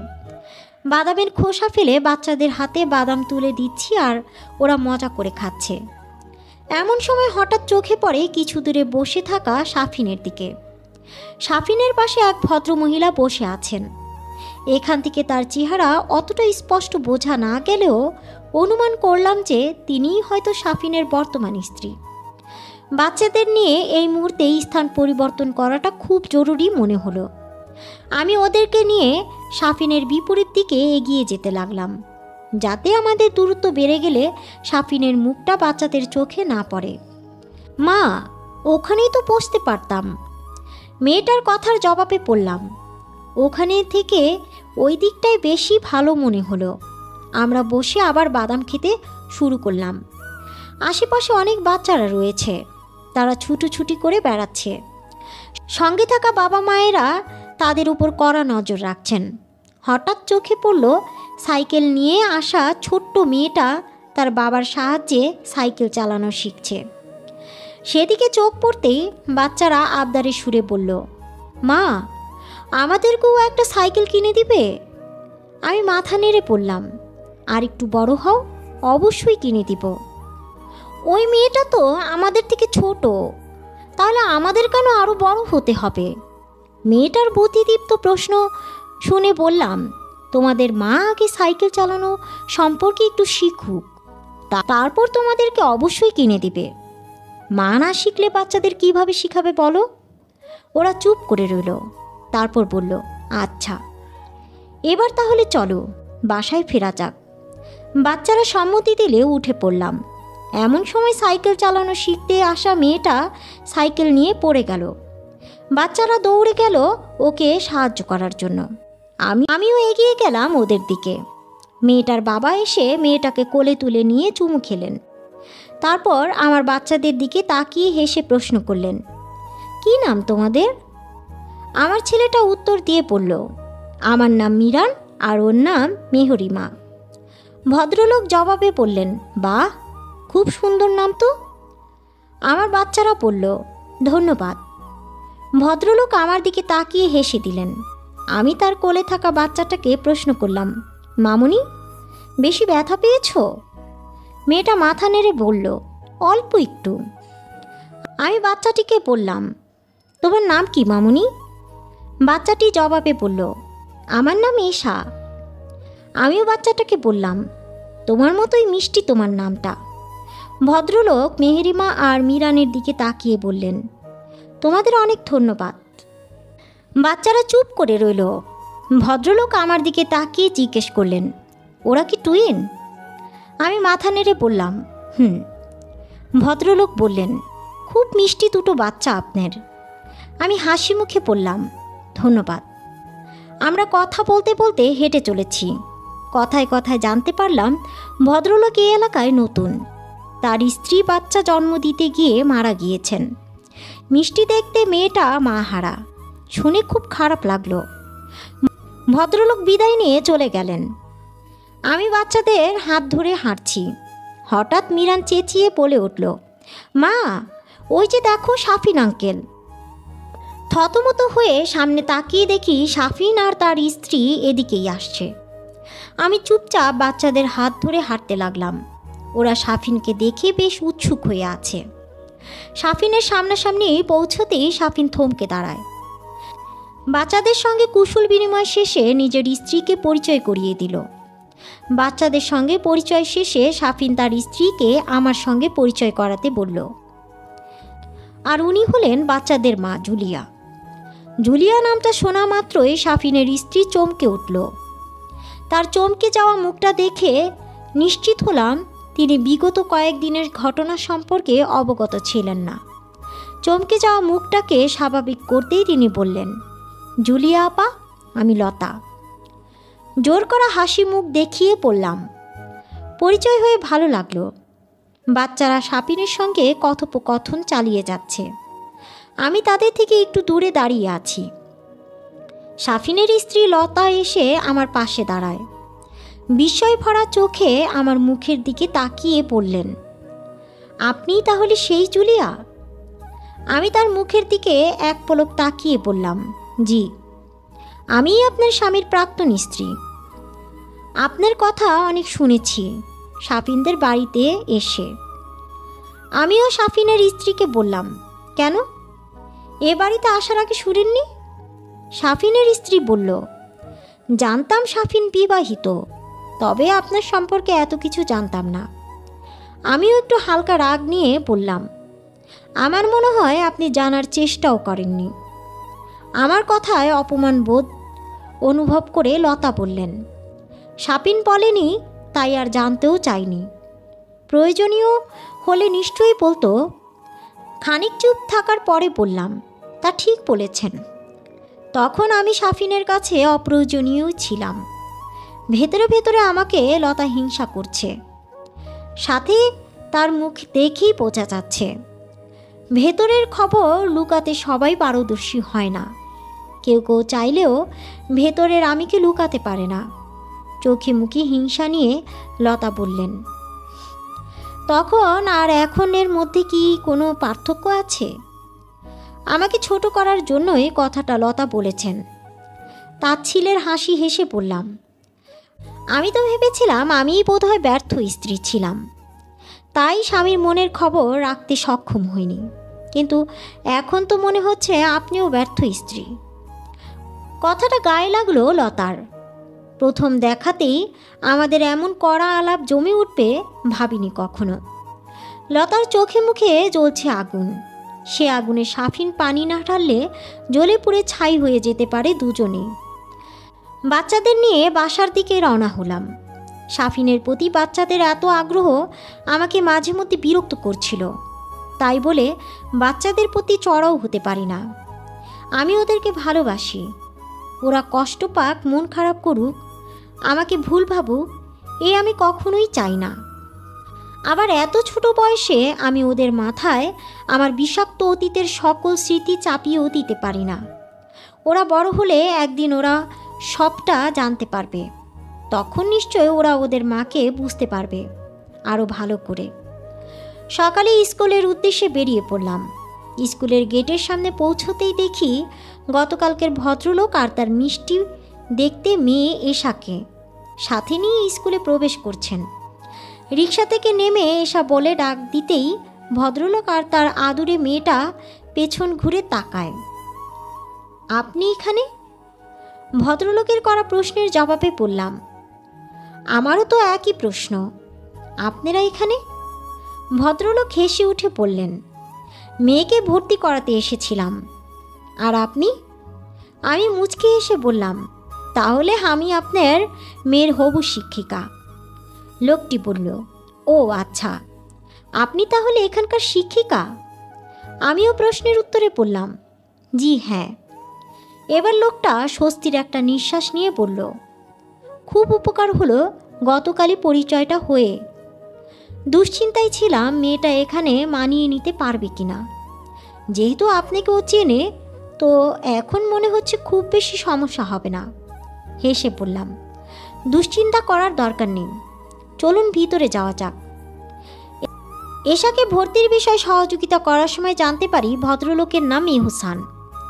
মেয়েকে ভর্তি করিয়ে দিয়ে এহসান সাহেব চলে গেলেন। আজ এশার প্রথম ক্লাস এখানে। আমাকে পেয়ে এশা সাহস পাচ্ছে, এটা দেখে বেশ ভালো লাগছে আমার। ছুটি শেষে বের হয়ে দেখি এহসান সাহেব মেয়ের জন্য দাঁড়িয়ে আছেন। এশাকে আমার সঙ্গে বের হতে দেখে নিশ্চিন্ত হলেন তিনি। এশা মামুনির থেকে বিদায় নিয়ে চললাম বাসার উদ্দেশ্যে। এতক্ষণে হয়তো মায়ের সঙ্গে মিরান মেহরিমাও বাসায় চলে এসেছে। রিক্সা থেকে বাসার সামনে নামতেই দেখি সাফিন দাঁড়িয়ে আছে। ওকে দেখা মাত্র আমার শীতল মেজাজটা তপ্ত হতে শুরু করলো। কাছে গিয়ে চাপা গলায় জিজ্ঞেস করলাম, এখানে কেন আপনি? কি করছেন এখানে? সাফিন নরম গলায় বলল, তোমার সঙ্গে আমার কথা ছিল জুলিয়া। আপনার এই যখন তখন কথা বলার প্রয়োজনীয়তা কি বন্ধ হবে না নাকি? আপনার সঙ্গে কথা বলার মতো কোনো সম্পর্ক আমার নেই, এই কথাটা কেন মাথায় থাকে না আপনার? সাফিন বলল, আমার বাচ্চারা তোমার কাছে, সুতরাং কথা বলার প্রয়োজনীয়তা অবশ্যই আছে। চটে গিয়ে বললাম, আমার বাচ্চা এই কথাটা বলতে আপনার লজ্জা করল না? সাফিন বলল, জুলিয়া, তুমি না চাওয়া সত্ত্বেও কিন্তু আমাদের কোনো না কোনোভাবে দেখা হয়ে যাচ্ছে, আর বাচ্চারা আমাকে যথেষ্ট পছন্দ করে। তুমি কি আজীবন ওদের কাছ থেকে আমাকে দূরে রাখতে পারবে? আমিও বললাম, আমি আমার সাধ্যমতো চেষ্টা চালিয়ে যাব, যাতে আপনার মতো স্বার্থবাদী লোকের সাহচর্যে না আসে। সাফিন বলল, তবু ওরা একদিন অবশ্য ওদের বাবার সম্পর্কে জানতে পারবে। বিদ্রুপের স্বরে বললাম, সেদিন অবশ্যই ওরা ওদের বাবাকে ভীষণ ঘৃণা করবে, যখন বাবার স্বার্থপরতার কথা, বিশ্বাসঘাতকতার কথা জানতে পারবে। যখন জানতে পারবে তাদের বাবার স্বার্থপরতার কথা, বিশ্বাসঘাতকতার কথা, তখন মুখ দেখাতে পারবেন তো বাচ্চাদের সামনে? সাফিন নিশ্চুপ হয়ে দাঁড়িয়ে রইল। আমি কোনো কথা না বলে বাসার ভেতরে চলে গেলাম। এশার কাছে আমি দিনে দিনে প্রিয় শিক্ষিকা হয়ে উঠতে শুরু করি। এহসান সাহেবের সঙ্গে এখন থেকে রোজ দেখা হয়। শিক্ষার্থীর অভিভাবক হিসেবে তিনি আমার ফোন নাম্বারটা সংগ্রহ করলেন। মেয়ের বিষয়ে জরুরি প্রয়োজনে তিনি কল করেন। স্কুল শেষে বের হতে আজ একটু বেশি দেরি হয়ে গেছে। ব্যাগটা হাতে নিয়ে তাড়াতাড়ি করে বের হয়ে দেখি এশা চুপচাপ দাঁড়িয়ে আছে। জিজ্ঞেস করলাম, বাবা আসেনি এখনো? মন খারাপ করে বলল, না। আমি ওর মাথায় হাত বুলিয়ে পড়লাম, মন খারাপ করো না, এখনই চলে আসবে বাবা। এর মধ্যে তাকিয়ে দেখি গাড়ি নিয়ে হাজির এহসান সাহেব। আমি দুঃখিত, আজ অফিস থেকে বের হতে দেরি হয়ে গিয়েছে। অনেকক্ষণ বোধহয় আপনাকে দাঁড়িয়ে থাকতে হলো। আমিও বললাম, আরে না, আজ আমিও একটু দেরি করেই বের হয়েছি। আশেপাশে একটা রিকশারও ছবি চোখে পড়ছে না। বাসায় আজ নাইলার আসার কথা। বোনটার সঙ্গে অনেক দিন পর দেখা হবে। তাড়াতাড়ি বাসায় ফেরার ইচ্ছে থাকলেও কোনো উপায় মিলছে না। এহসান সাহেব পরিস্থিতি বুঝতে পেরে বললেন, আপনি কিছু মনে না করলে আপনাকে বাসায় পৌঁছে দিতে পারি, যেহেতু রাস্তায় কোনো রিকশা দেখছি না। একা কতক্ষণ দাঁড়িয়ে থাকবেন? এসব বায়না ধরল তার সঙ্গে যাওয়ার জন্য। উঠে পড়লাম গাড়িতে। এশা আর এহসান সাহেবের সঙ্গে কথা বলতে বলতে বাসার সামনে পৌঁছে গেলাম। গাড়ি থেকে নেমে দেখি নাইলাও মুহিতের গাড়ি থেকে নামছে। ভদ্রতা স্বরূপ এশাকে নিয়ে এহসান সাহেবকে বাসায় আসার দাওয়াত দিলে পরে আসবেন বলে তিনি জানান। নাইলাকে নামিয়ে দিয়ে মুহিত চলে গেল। আমি আর নাইলা কথা বলতে বলতে বাসার দিকে হেঁটে চলছি। নাইলা বলল, ভদ্রলোকটা কে রে আপা? আমি নাইলাকে বললাম, আমার ছাত্রীর বাবা। তাছাড়া পূর্ব পরিচিত ছিল। রিকশা পাচ্ছিলাম বলে সহযোগিতা করল। নাইলা বলল, দেখতে তো বেশ সুদর্শন। মানুষটা কী রকমের রে? আমি বললাম, একজন বাবা হিসেবে তিনি চমৎকার একজন মানুষ, বাকিটা জানি না। নাইলা আবারও বলল, কি করেন তিনি? আমি বললাম, সরকারি কর্মকর্তা, এই শহরে নতুন। কিন্তু তুই এত কথা জানতে চাচ্ছিস কেন? নাইলা হেসে বলল, আমি বেসরকারি কর্মকর্তাকে বিয়ে করে ভালোই করেছি আপা। কোনো বদলির দুশ্চিন্তা নেই। যখন মন চায় তোদের সঙ্গে দেখা করতে চলে আসতে পারি। আমি হাসলাম। বাসায় ঢুকতেই ফোন কল বেজে উঠল। ফোন হাতে নিয়ে দেখি এহসান সাহেবের কল। আপনার ছাতাটা গাড়িতে রেখে গিয়েছেন। আমি হেসে বললাম, সমস্যা নেই, আগামীকাল ওটা এশার কাছে পাঠিয়ে দিবেন। এহসান সাহেব কলটা কেটে দিলেন। আগামীকাল বাবা দিবস। বাবার উদ্দেশ্যে চিঠি লিখে সেই চিঠি নিয়ে যেতে বলেছেন বাচ্চাদের স্কুলের শিক্ষক।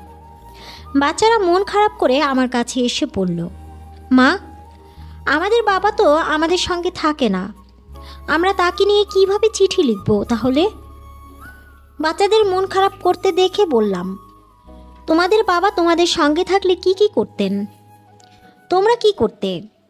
বাবাকে কি কি বলার আছে তোমরা বরং সেটাই লিখে ফেলো। বাচ্চারা আমার পরামর্শে খুশি হয়ে লিখতে বসে যায়। আমি চুপচাপ বারান্দায় বসে আছি। নাইলা মায়ের সঙ্গে পাশের ঘরে গল্প করে চলেছে। রাতে বাচ্চারা ঘুমিয়ে পড়লে আমি ওদের খাতাটা বের করে দেখি ওরা বাবা সম্পর্কে অনেক কিছু লিখেছে। বাবার কাছে ওদের চাওয়া পাওয়া, বাবার প্রতি ওদের ভালোবাসার অনুভূতি আষ্টেপৃষ্টে জড়িয়ে আছে লেখায়। নাইলা এসে পাশে দাঁড়ায়। মিরানের খাতাটা হাতে নিয়ে পড়তে শুরু করে। প্রিয় বাবা, তুমি তো আমাদের সঙ্গে থাকো না।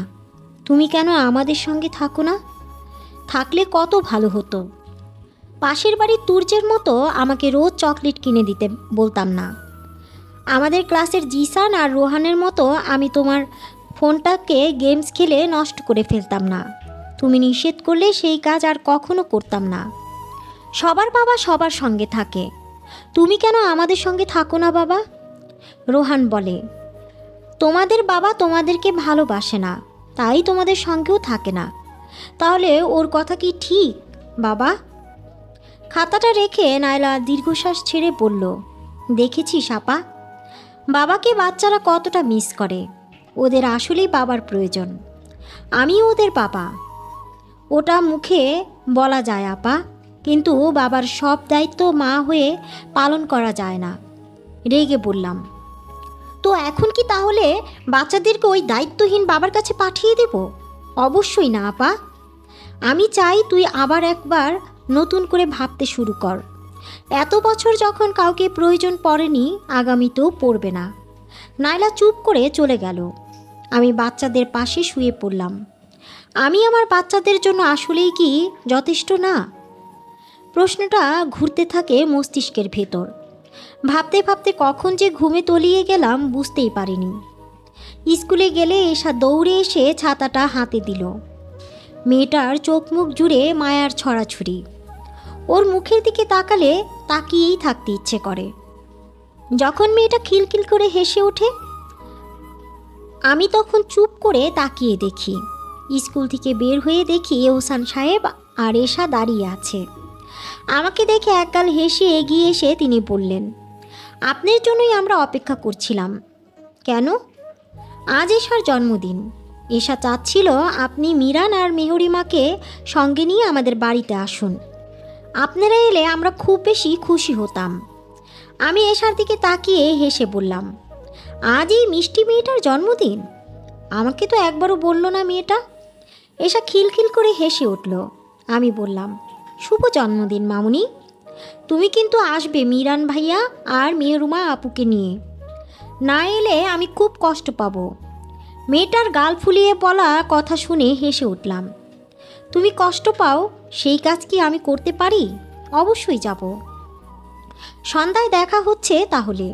এহসান সাহেব কথাটা বলে চলে গেলেন। জন্মদিনে কী উপহার দেওয়া যায় সেটাই ভেবে চলেছি। এশা একবার আমায় বলেছিল ওর লাল রং খুব পছন্দ। শপিং মল থেকে এশার জন্য লাল টুকটুকে একটা ফ্রক কিনলাম। সেই সাথে মিরান মেহরুমার জন্য নতুন পোশাক কিনে নিলাম। এশার পোশাক দেখে ওদের মন খারাপ হোক, এটা আমি চাইব না। সন্ধ্যায় হাজির হলাম এহসান সাহেবের বাসায়। আমরা ছাড়াও এখানে বেশ অতিথি রয়েছেন। আমাদেরকে দেখতেই এশা ছুটে এলো। মেয়েটা আমাকে খুব পছন্দ করে।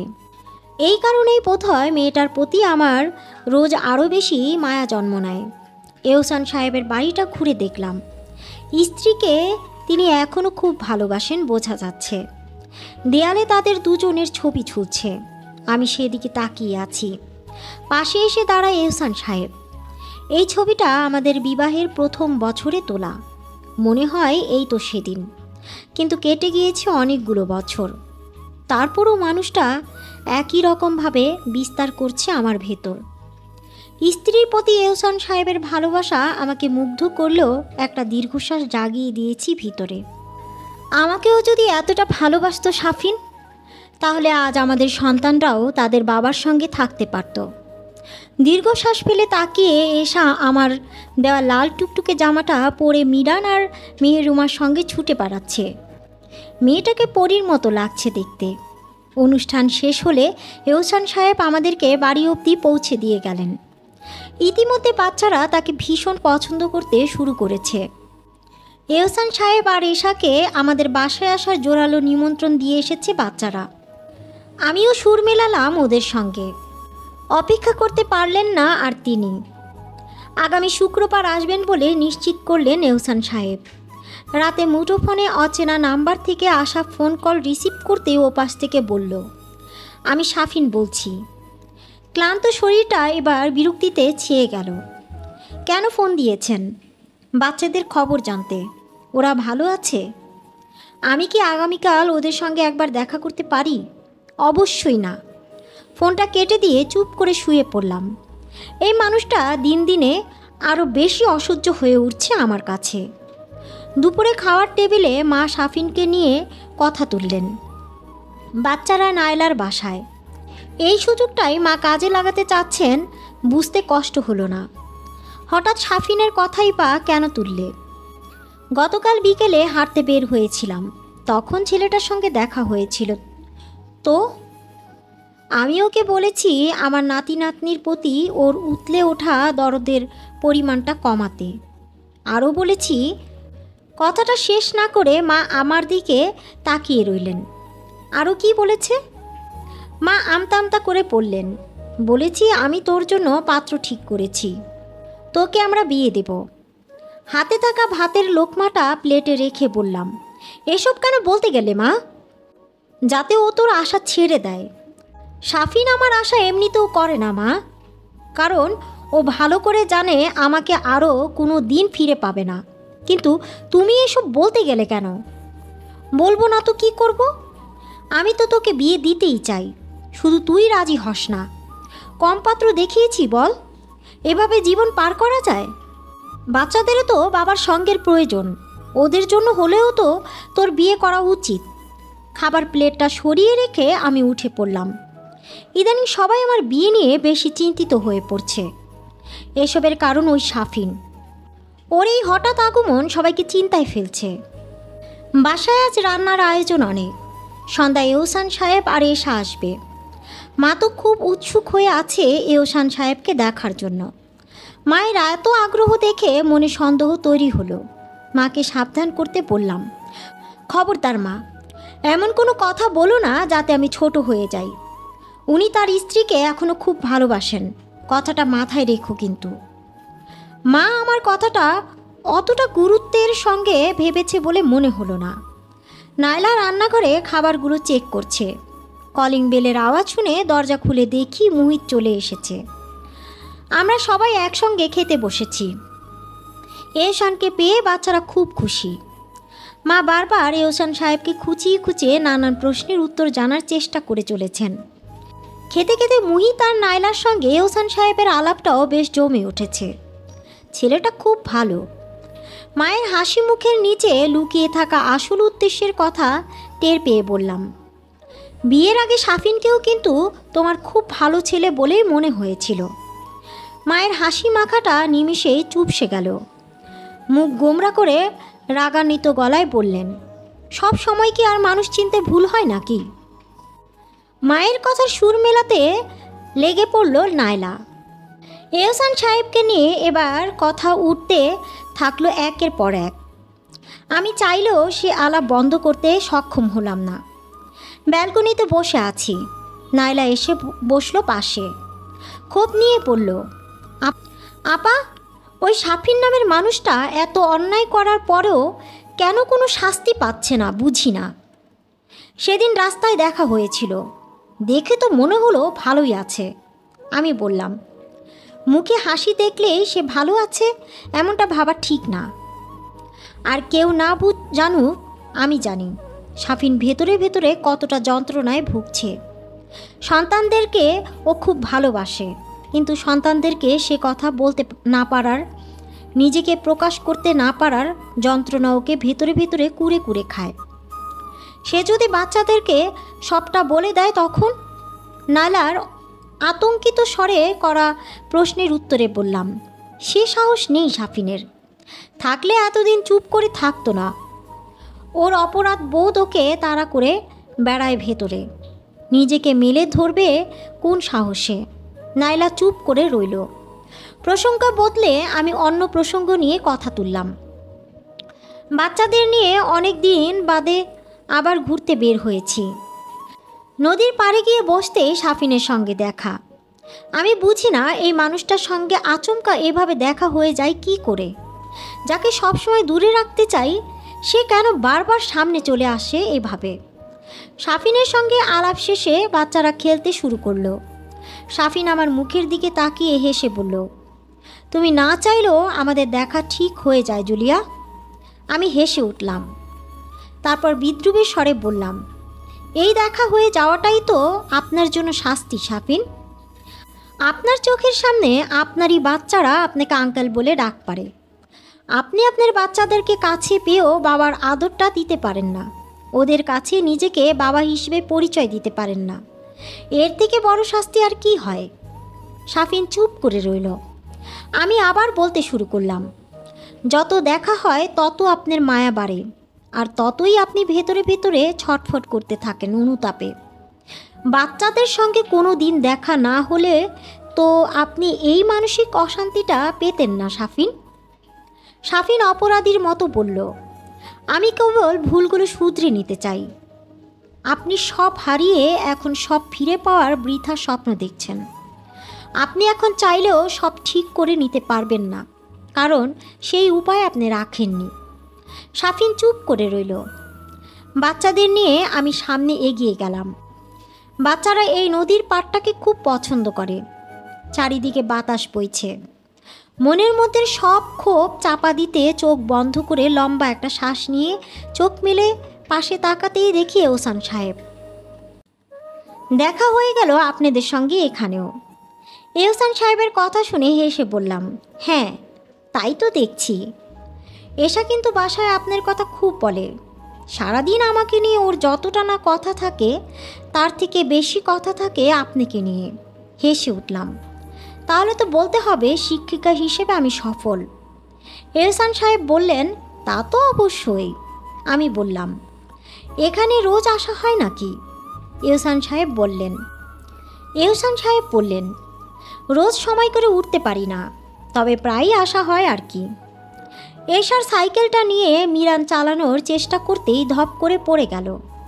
এহসান সাহেব দৌড়ে গিয়ে ওকে কাছে টেনে নিয়ে আদর করতে শুরু করলেন। আমি চুপ করে এই দৃশ্যটা দেখতে লাগলাম। এহসান সাহেবের জায়গায় আজ ওদের বাবা হলেও এই একই কাজ করত। এখন আমিও দিনে দিনে একটু একটু করে বাচ্চাদের পাশে ওদের বাবার প্রয়োজনীয়তা অনুভব করতে শুরু করি। মাঝে মধ্যে যখন হাঁপিয়ে উঠি তখন মনে হয় একজন কেউ থাকলে বোধহয় ভালোই হতো। সাইকেল চালাতে শিখতে চাও? এহসান সাহেবের কথায় মিরান আর মিহরিমা মাথা নেড়ে বলল, আচ্ছা, আমি এখন থেকে তোমাদের তিনজনকেই একসঙ্গে সাইকেল চালানো শেখাবো। বাচ্চারা খুশি হয়ে বলল, সত্যি? এহসান সাহেব একটা হেসে বলল, সত্যি, কিন্তু মা তো আমাদের সাইকেল কিনে দেয়নি। আমি কিছু বলার আগে এহসান সাহেব বললেন, তাতে সমস্যা নেই, একটা সাইকেল তো আছেই, আগে এটা থেকে চালানো শিখে ফেলো, এরপর মা অবশ্যই সাইকেল কিনে দিবেন। তারপর এহসান সাহেবের পরামর্শ অনুযায়ী প্রায় নদীর পাড়ে বাচ্চাদের নিয়ে আসতে শুরু করলাম। বাচ্চারা এহসান সাহেবের কাছে সাইকেল চালানো শিখতে শুরু করেছে। দিন যাচ্ছে দিনের মতো। এহসান সাহেবের সঙ্গে বাচ্চাদের ঘনিষ্ঠতাও দিনকে দিন বেড়ে চলেছে। ওরা যেন এহসান সাহেবের সঙ্গ পেলে বাবার অপূর্ণতা ভুলে যায়। এহসান সাহেব খুব সুন্দরভাবে বাচ্চাদের সামলে নিতে পারেন। আমাকে এই বন্ধনটা ইদানিং খুব ভাবিয়ে তুলছে। এহসান সাহেবের সঙ্গ আমারও দিনে দিনে প্রিয় হয়ে উঠছে। মেহরুমা, মিরান আর ঈশাকে নিয়ে আমার আর এহসান সাহেবের কাটানো মুহূর্তগুলো প্রিয় হয়ে উঠতে শুরু করেছে ভিতরে। বেশ কয়েকদিন ধরে অসুস্থ এহসান সাহেব। এশাকে রোজ স্কুলে নিয়ে আসা আর নিয়ে যাওয়ার দায়িত্বটা আমিই নিলাম। মা মাঝে মধ্যে এটা ওটা রান্না করে এহসান সাহেবের জন্য আমার কাছে পাঠিয়ে দেন। মায়ের এমন অতিথেয়তায় বেশ খুশি তিনি। এই শহরে তার আপন বলতে আমাদের পরিবার, এই কথাটা এবার তিনি প্রতি মুহূর্তে আমাকে মনে করিয়ে দিতে লাগলেন। আপনি অনেক করেছেন আমার জন্য। আপনার প্রতি কৃতজ্ঞতা এইভাবে প্রকাশ করা সম্ভব নয় যদিও, তারপরেও অনেক ধন্যবাদ। আমি হেসে বললাম, আপনি আমাদের পরিচিত, এতদিন ধরে আমাদের পরিবারের সঙ্গে আপনার চেনা জানা, এতটুকু তো করতেই পারি। এহসান সাহেব চুপ করে রইলেন। আমি বললাম, সবথেকে বড় কথা, এতদিন আপনি আমার একজন ভালো বন্ধু হয়ে উঠেছেন। বন্ধু শব্দটা শুনে এহসান সাহেব খুশি হয়ে বললেন, যাক, এতদিন বাদে আমাদের এই সম্পর্কের একটা নাম দাঁড়ালো। তবে হেসে উঠলাম আমি। সাফিনের কথা হুটহাট ফোন কলগুলো আমাকে বারবার বিষাক্ত অতীতে ফিরিয়ে নিয়ে যায়। তার দ্বিতীয় স্ত্রী লতাও আমাকে বেশ কল করতে শুরু করেন। তার ধারণা আমিই তার স্বামীর সঙ্গে যোগাযোগের চেষ্টা করে চলেছি আগের সব ফিরে পেতে। আমাকে বারবার কল না দিয়ে আপনি বরং আপনার স্বামীকে বোঝান যে সে যা চাচ্ছে তা আমার পক্ষে মেনে নেওয়া কখনো সম্ভব নয়। তাকে বলেন যে আমার বাচ্চার বাবা হিসেবে তাকে কখনো আমি বাচ্চাদের সামনে নিয়ে আসব না। লতা ওপাশ থেকে বললেন, আপনি আশকারা দেন বলেই সে আপনার কাছে ছুটে যায়। আপনার মাথা খারাপ হয়ে গিয়েছে লতা? আপনি আমাকে এখনো চিনতে পারেননি। চিনলে এ কথা বলতে পারতেন না। আমি কোনো সস্তা রমণী নই যে কোনো বিবাহিত পুরুষ এসে বললেই গলে পড়ব। বেশ অপমানিত হয়ে ফোনটা কেটে দিলেন লতা। কেনাকাটার উদ্দেশ্যে আমি বেরিয়ে পড়লাম। শপিং মলে আবার দেখা সাফিনের সঙ্গে। জুলিয়া, আমাকে তুমি ঘৃণা করা কবে বন্ধ করবে? পুরাতন সব ভালোবাসার কথাই তুমি এভাবে ভুলে গেলে? দুধের মধ্যে লেবুর রস ঢেলে দিয়েছিলেন আপনি। ছোট্ট ময়লা ফেলেননি যে ওটা আঙুল দিয়ে তুলে ফেলে দুধটা খেয়ে ফেলবো। আমাকে প্রয়োজনে আদালতের কাঠগড়ায় দাঁড় করাও, তবুও বাচ্চাদের থেকে এভাবে দূরে সরিয়ে দিও না। আপনি আপনার বিবেকের কাঠগড়ায় দাঁড়িয়ে আছেন। আপনাকে আর আদালতের কাঠগড়ায় দাঁড় করাতে হবে না। বিবেকের থেকে বড় আদালত আর কিচ্ছু হতে পারে না। আমাকে এইভাবে আর ফিরিয়ে দিও না। লতার বাচ্চাটা বেঁচে থাকলে আপনি আর জুলিয়ার কাছে আসতেন না, তাই না? আপনার শাস্তি আপনাকে আজীবন ভোগ করে যেতে হবে। সাফিন মাথা নিচু করে দাঁড়িয়ে রইল। যন্ত্রণায় ছটফট করা সাফিনের চুপসে যাওয়া মুখটা দেখতে আমার ভালোই লাগছে। এহসান এসেছে বাসায়। পাশের রুমে বাচ্চারা টিভিতে শব্দ বাড়িয়ে কার্টুন দেখছে। মা এহসানের সঙ্গে তার আত্মীয় স্বজনদের বিষয় জিজ্ঞেস করছেন। নাইলা বাচ্চাদেরকে নাস্তা দিয়ে এহসানের জন্য কফির মগ নিয়ে এলো। মা চলে গেলে আমি এহসান আর নাইলার পাশে বসে রইলাম। নাইলা এহসান সাহেবের মুখের দিকে তাকিয়ে রইল। আপনাকে একটা কথা জিজ্ঞেস করি এহসান ভাই। কফির মগে চুমুক দিয়ে এহসান সাহেব বললেন, হ্যাঁ বলো নাইলা। আপনি কি আমার আপাকে বিয়ে করবেন? নাইলার এমন হঠাৎ প্রশ্নে আমি থ হয়ে গেলাম। এহসান সাহেব কফির মগে চুমুক দিতে গিয়েও থেমে গেলেন। আমি নাইলার দিকে ধমকের চোখে তাকিয়ে রইলাম। নাইলা সব কিছু উপেক্ষা করে পড়ল। আপা, তোর পাশে আসলেই একজনকে খুব দরকার, যে তোকে আর বাচ্চাদেরকে ভালোবাসা দিয়ে আপনের মতো আগলে রাখবে, সব দায়িত্ব পালন করবে, বাচ্চারাও যাকে ভালোবাসতে পারবে। আর এহসান ভাইকে তো বাচ্চারা খুব পছন্দ করে। তোদের দুজনের সঙ্গেও বন্ধুত্ব আছে, তাহলে সমস্যা কি? তুই থামবি নাইলা, ধমকের স্বরে বললাম আমি। এহসান সাহেবের মুখের দিকে তাকিয়ে দুঃখিত গলায় বললাম, আপনি দয়া করে কিছু মনে করবেন না। নাইলা এসব কথা পাত্তা না দিয়ে বলল, ভুল কিছু বলিনি তো আমি। এছাড়া তো একজন মায়ের প্রয়োজন। মেয়েটা তোকে কতটা ভালোবাসে। আর এহসান ভাইয়ের পাশেও একজন দরকার।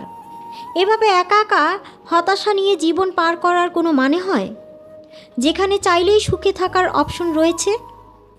আমরা চুপ করে রইলাম। নাইলা কথা থামছে না, বলেই যাচ্ছে। আজ যেন পরিকল্পনা করে এখানে বসেছে এসব বলবে বলে।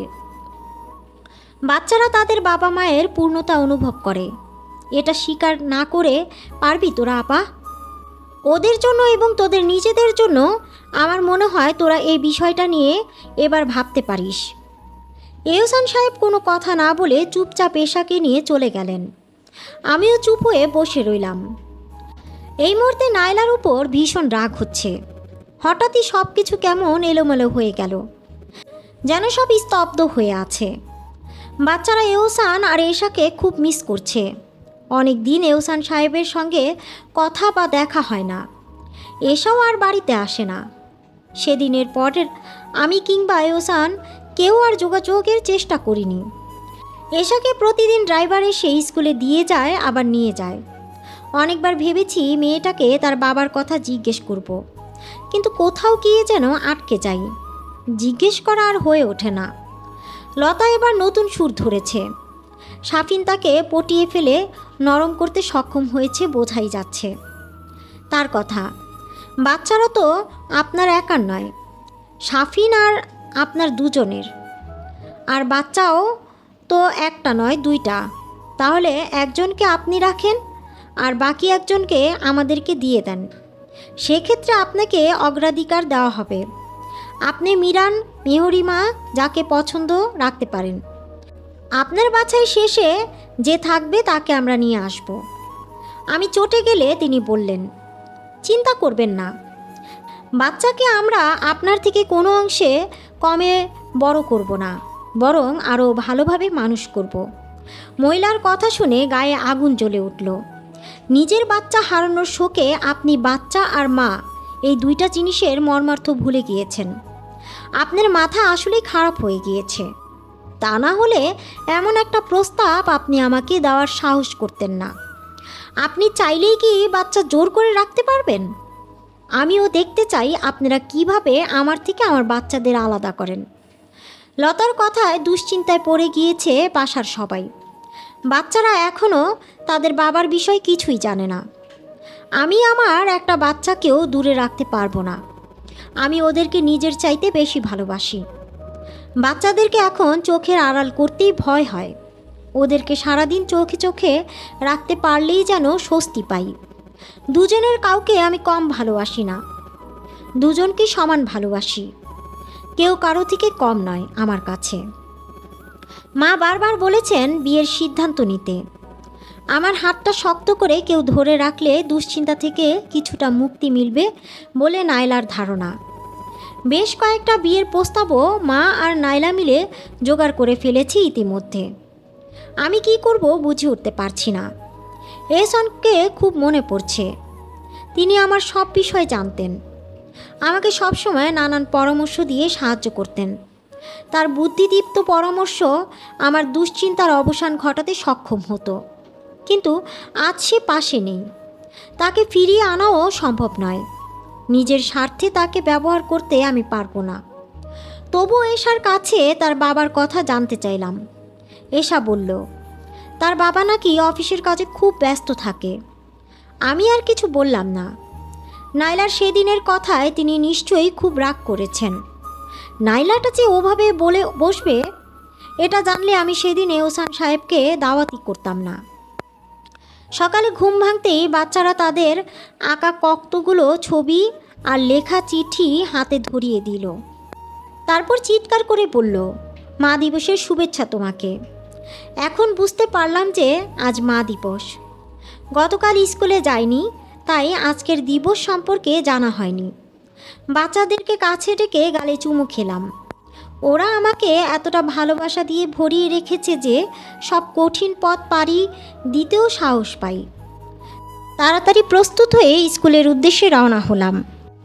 স্কুলে পৌঁছতেই দেখি এশা লাল টুকটুকে সেই জামাটা গায়ে দাঁড়িয়ে আছে। আমাকে দেখতেই খিলখিল করে হেসে উঠে ছুটে এলো। ওর হাসি আমার মুখেও হাসি এনে দিল। মেয়েটা আমার হাতে একটা খাম ধরিয়ে দিল। জিজ্ঞেস করলাম, কি আছে ভেতরে? খুলে দেখো। এখনই খুলবো? মেয়েটা বলল, হ্যাঁ। আমি খামটার ভেতর থেকে একটা চিরকুট বের করলাম। এশা আমার মুখের দিকে তাকিয়ে আছে। আমি ওর সামনে বসেই চিরকুটটা পড়তে শুরু করি। শুভ মা দিবস। তোমাকে মা দিবসের শুভেচ্ছা। তুমি কি আমার মা হবে? পড়তেই থমকে গেলাম। এইটুকুনও মেয়েটার মাথায় এসব কথা ঢুকিয়েছে কে বুঝে উঠতে পারছিলাম না। এহসান সাহেব জানলে নিশ্চয়ই খুব অখুশি হবেন, এশার উপরে রেগেও যেতে পারেন। তাড়াতাড়ি করে মেয়েটাকে জিজ্ঞেস করলাম, তোমার বাবা দেখেনি তো এটা তুমি লিখেছ? মেয়েটা চুপ করে তাকিয়ে রইল। আমি ওর হাতটা ধরে বললাম, এই চিরকুটের কথা একদম বাবাকে বলো না, বাবা কিন্তু খুব রাগ করবে। তবে এসা খিলখিল করে হেসে উঠল। আমি অবাক হয়ে ওর মুখের দিকে তাকিয়ে রইলাম। হাসি থামিয়ে ও বলল, বাবা রাগ করবে কেন? বাবাই তো বলেছে এই চিঠিটা লিখে তোমাকে দিতে। এই মেয়েটা বলে কি? অবাক হয়ে হা হয়ে রইলাম আমি।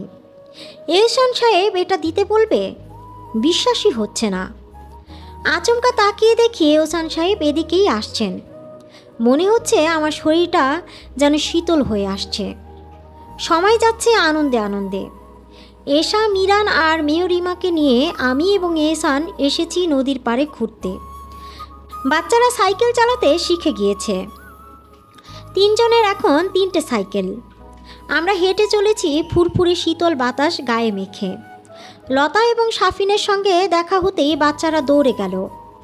আমি আর এহসান চুপ করে দাঁড়িয়ে আছি। এহসানকে দেখিয়ে বাচ্চারা সাফিনকে বলল, সাফিন আঙ্কেল, ওই যে আমাদের বাবা। সাফিন আনন্দিত মুখটাতে নিমিষেই অন্ধকার নেমে এলো। বাচ্চারা আবার খেলতে শুরু করলো। আমি এগিয়ে গেলাম সাফিন আর লতার দিকে। সাফিন আমার দিকে ফ্যালফ্যাল করে তাকিয়ে আছে। আপনার বাচ্চারা আপনারই চোখের সামনে আপনাকে আঙ্কেল আর অন্য একটা মানুষকে বাবা বলে ডাকার দৃশ্যটা হজম করতে বুঝি খুব কষ্ট হচ্ছে, তাই না সাফিন? সাফিন চুপ করে রইল। আমি চুপ হলাম না। নিজের বাচ্চাদের মুখ থেকে কখনো বাবা ডাক শুনতে পারবেন না আপনি। যে অন্যায় করেছিলেন আমাদের সঙ্গে, এটাই তার উপযুক্ত শাস্তি। এই যন্ত্রণায় আজীবন আপনি ছটফট করবেন। লতা আমার দিকে তাকিয়ে আছে। আমি তাকে উদ্দেশ্য করে বললাম, অন্যের সন্তানকে জোর করে ছিনিয়ে এনে কখনো মা হওয়া যায় না। মা আলাদা একটা শব্দ। মা হওয়া এত সহজ না। লতা চুপ করে রইলেন। পেছন থেকে এসে ডাক দেয়, মা, আমি আইসক্রিম খাবো। দেখো, বাবা কিনে দিচ্ছে না। আমি হাসি মুখে বাচ্চাদের দিকে এগিয়ে গেলাম। এশাকে বললাম, তোমার ঠান্ডা লেগেছে মামুনি, আইসক্রিম খাওয়া একদম ঠিক হবে না। মেয়েটার গোমরা মুখটা দেখে হেসে বললাম, বাসায় গিয়ে আমি তোমাদেরকে একটা দারুণ চকলেট কেক বানিয়ে দিব, ঠিক আছে? এবার বেশ খুশি হয়ে উঠল বাচ্চারা। এহসান আমার হাতটা শক্ত করে ধরে আছে। বাচ্চারা ছুটোছুটি করছে। আমি এহসানের দিকে তাকিয়ে বললাম, একা লড়াই করতে করতে হাঁপিয়ে উঠেছিলাম। তুমি পাশে সাহস আর শক্তি নিয়ে দাঁড়ালে। আমার জীবনটা আবার সুন্দর হয়ে উঠল। এহসান আবেগময় চেহারায় তাকিয়ে বলল, তুমি আমার অগোছালো জীবনটা গুছিয়ে দিয়েছ। আমার বাচ্চার মা হয়ে উঠেছ। তোমার এই নিষ্পাপ বাচ্চা দুটোর বাবা হওয়ার সুযোগ দিয়েছ। আমার জীবনের অপূর্ণতাগুলোকে তাড়িয়ে রঙহীন জীবনকে তুমি রঙিন করে তুলেছ জুলিয়া। বাকি জীবনটা আমরা একসঙ্গে বেশ সুখে কাটিয়ে দিব, তাই না এহসান? অবশ্যই। আমি পেয়ে আর কিছু হারাতে চাই না। আমাকে এক বাচ্চা থেকে 3 বাচ্চার বাবা বানিয়ে দেওয়ার জন্য ধন্যবাদ তোমায়। হাসি মুখে বললাম, আমাদের এখন 3টে বাচ্চা, ওরা আমাদের সন্তান। এহসান হেসে বলল, 3 বাচ্চার মা, আমি তোমাকে ভীষণ ভালোবাসি। কতটা? বাসায় গিয়ে মেপে বলবো। হেসে উঠলাম আমি। হেসে উঠল এহসানও। কাহিনীটি এখানেই সমাপ্ত হলো। কাহিনীটির নাম বেলা। কাহিনীটি কেমন লাগলো অবশ্যই কমেন্ট করে জানাবেন। আর যারা এখনও চ্যানেলটি সাবস্ক্রাইব করেননি তারা এখনই চ্যানেলটি সাবস্ক্রাইব করে পাশে থাকা বেল আইকনটি বাজিয়ে দিন। ফিরবো নতুন কোনো কাহিনী নিয়ে। আমি এস প্রত্যাশা আজকের মতো এখানেই বিদায় নিচ্ছি। ভালো থাকবেন, সুস্থ থাকবেন। ধন্যবাদ।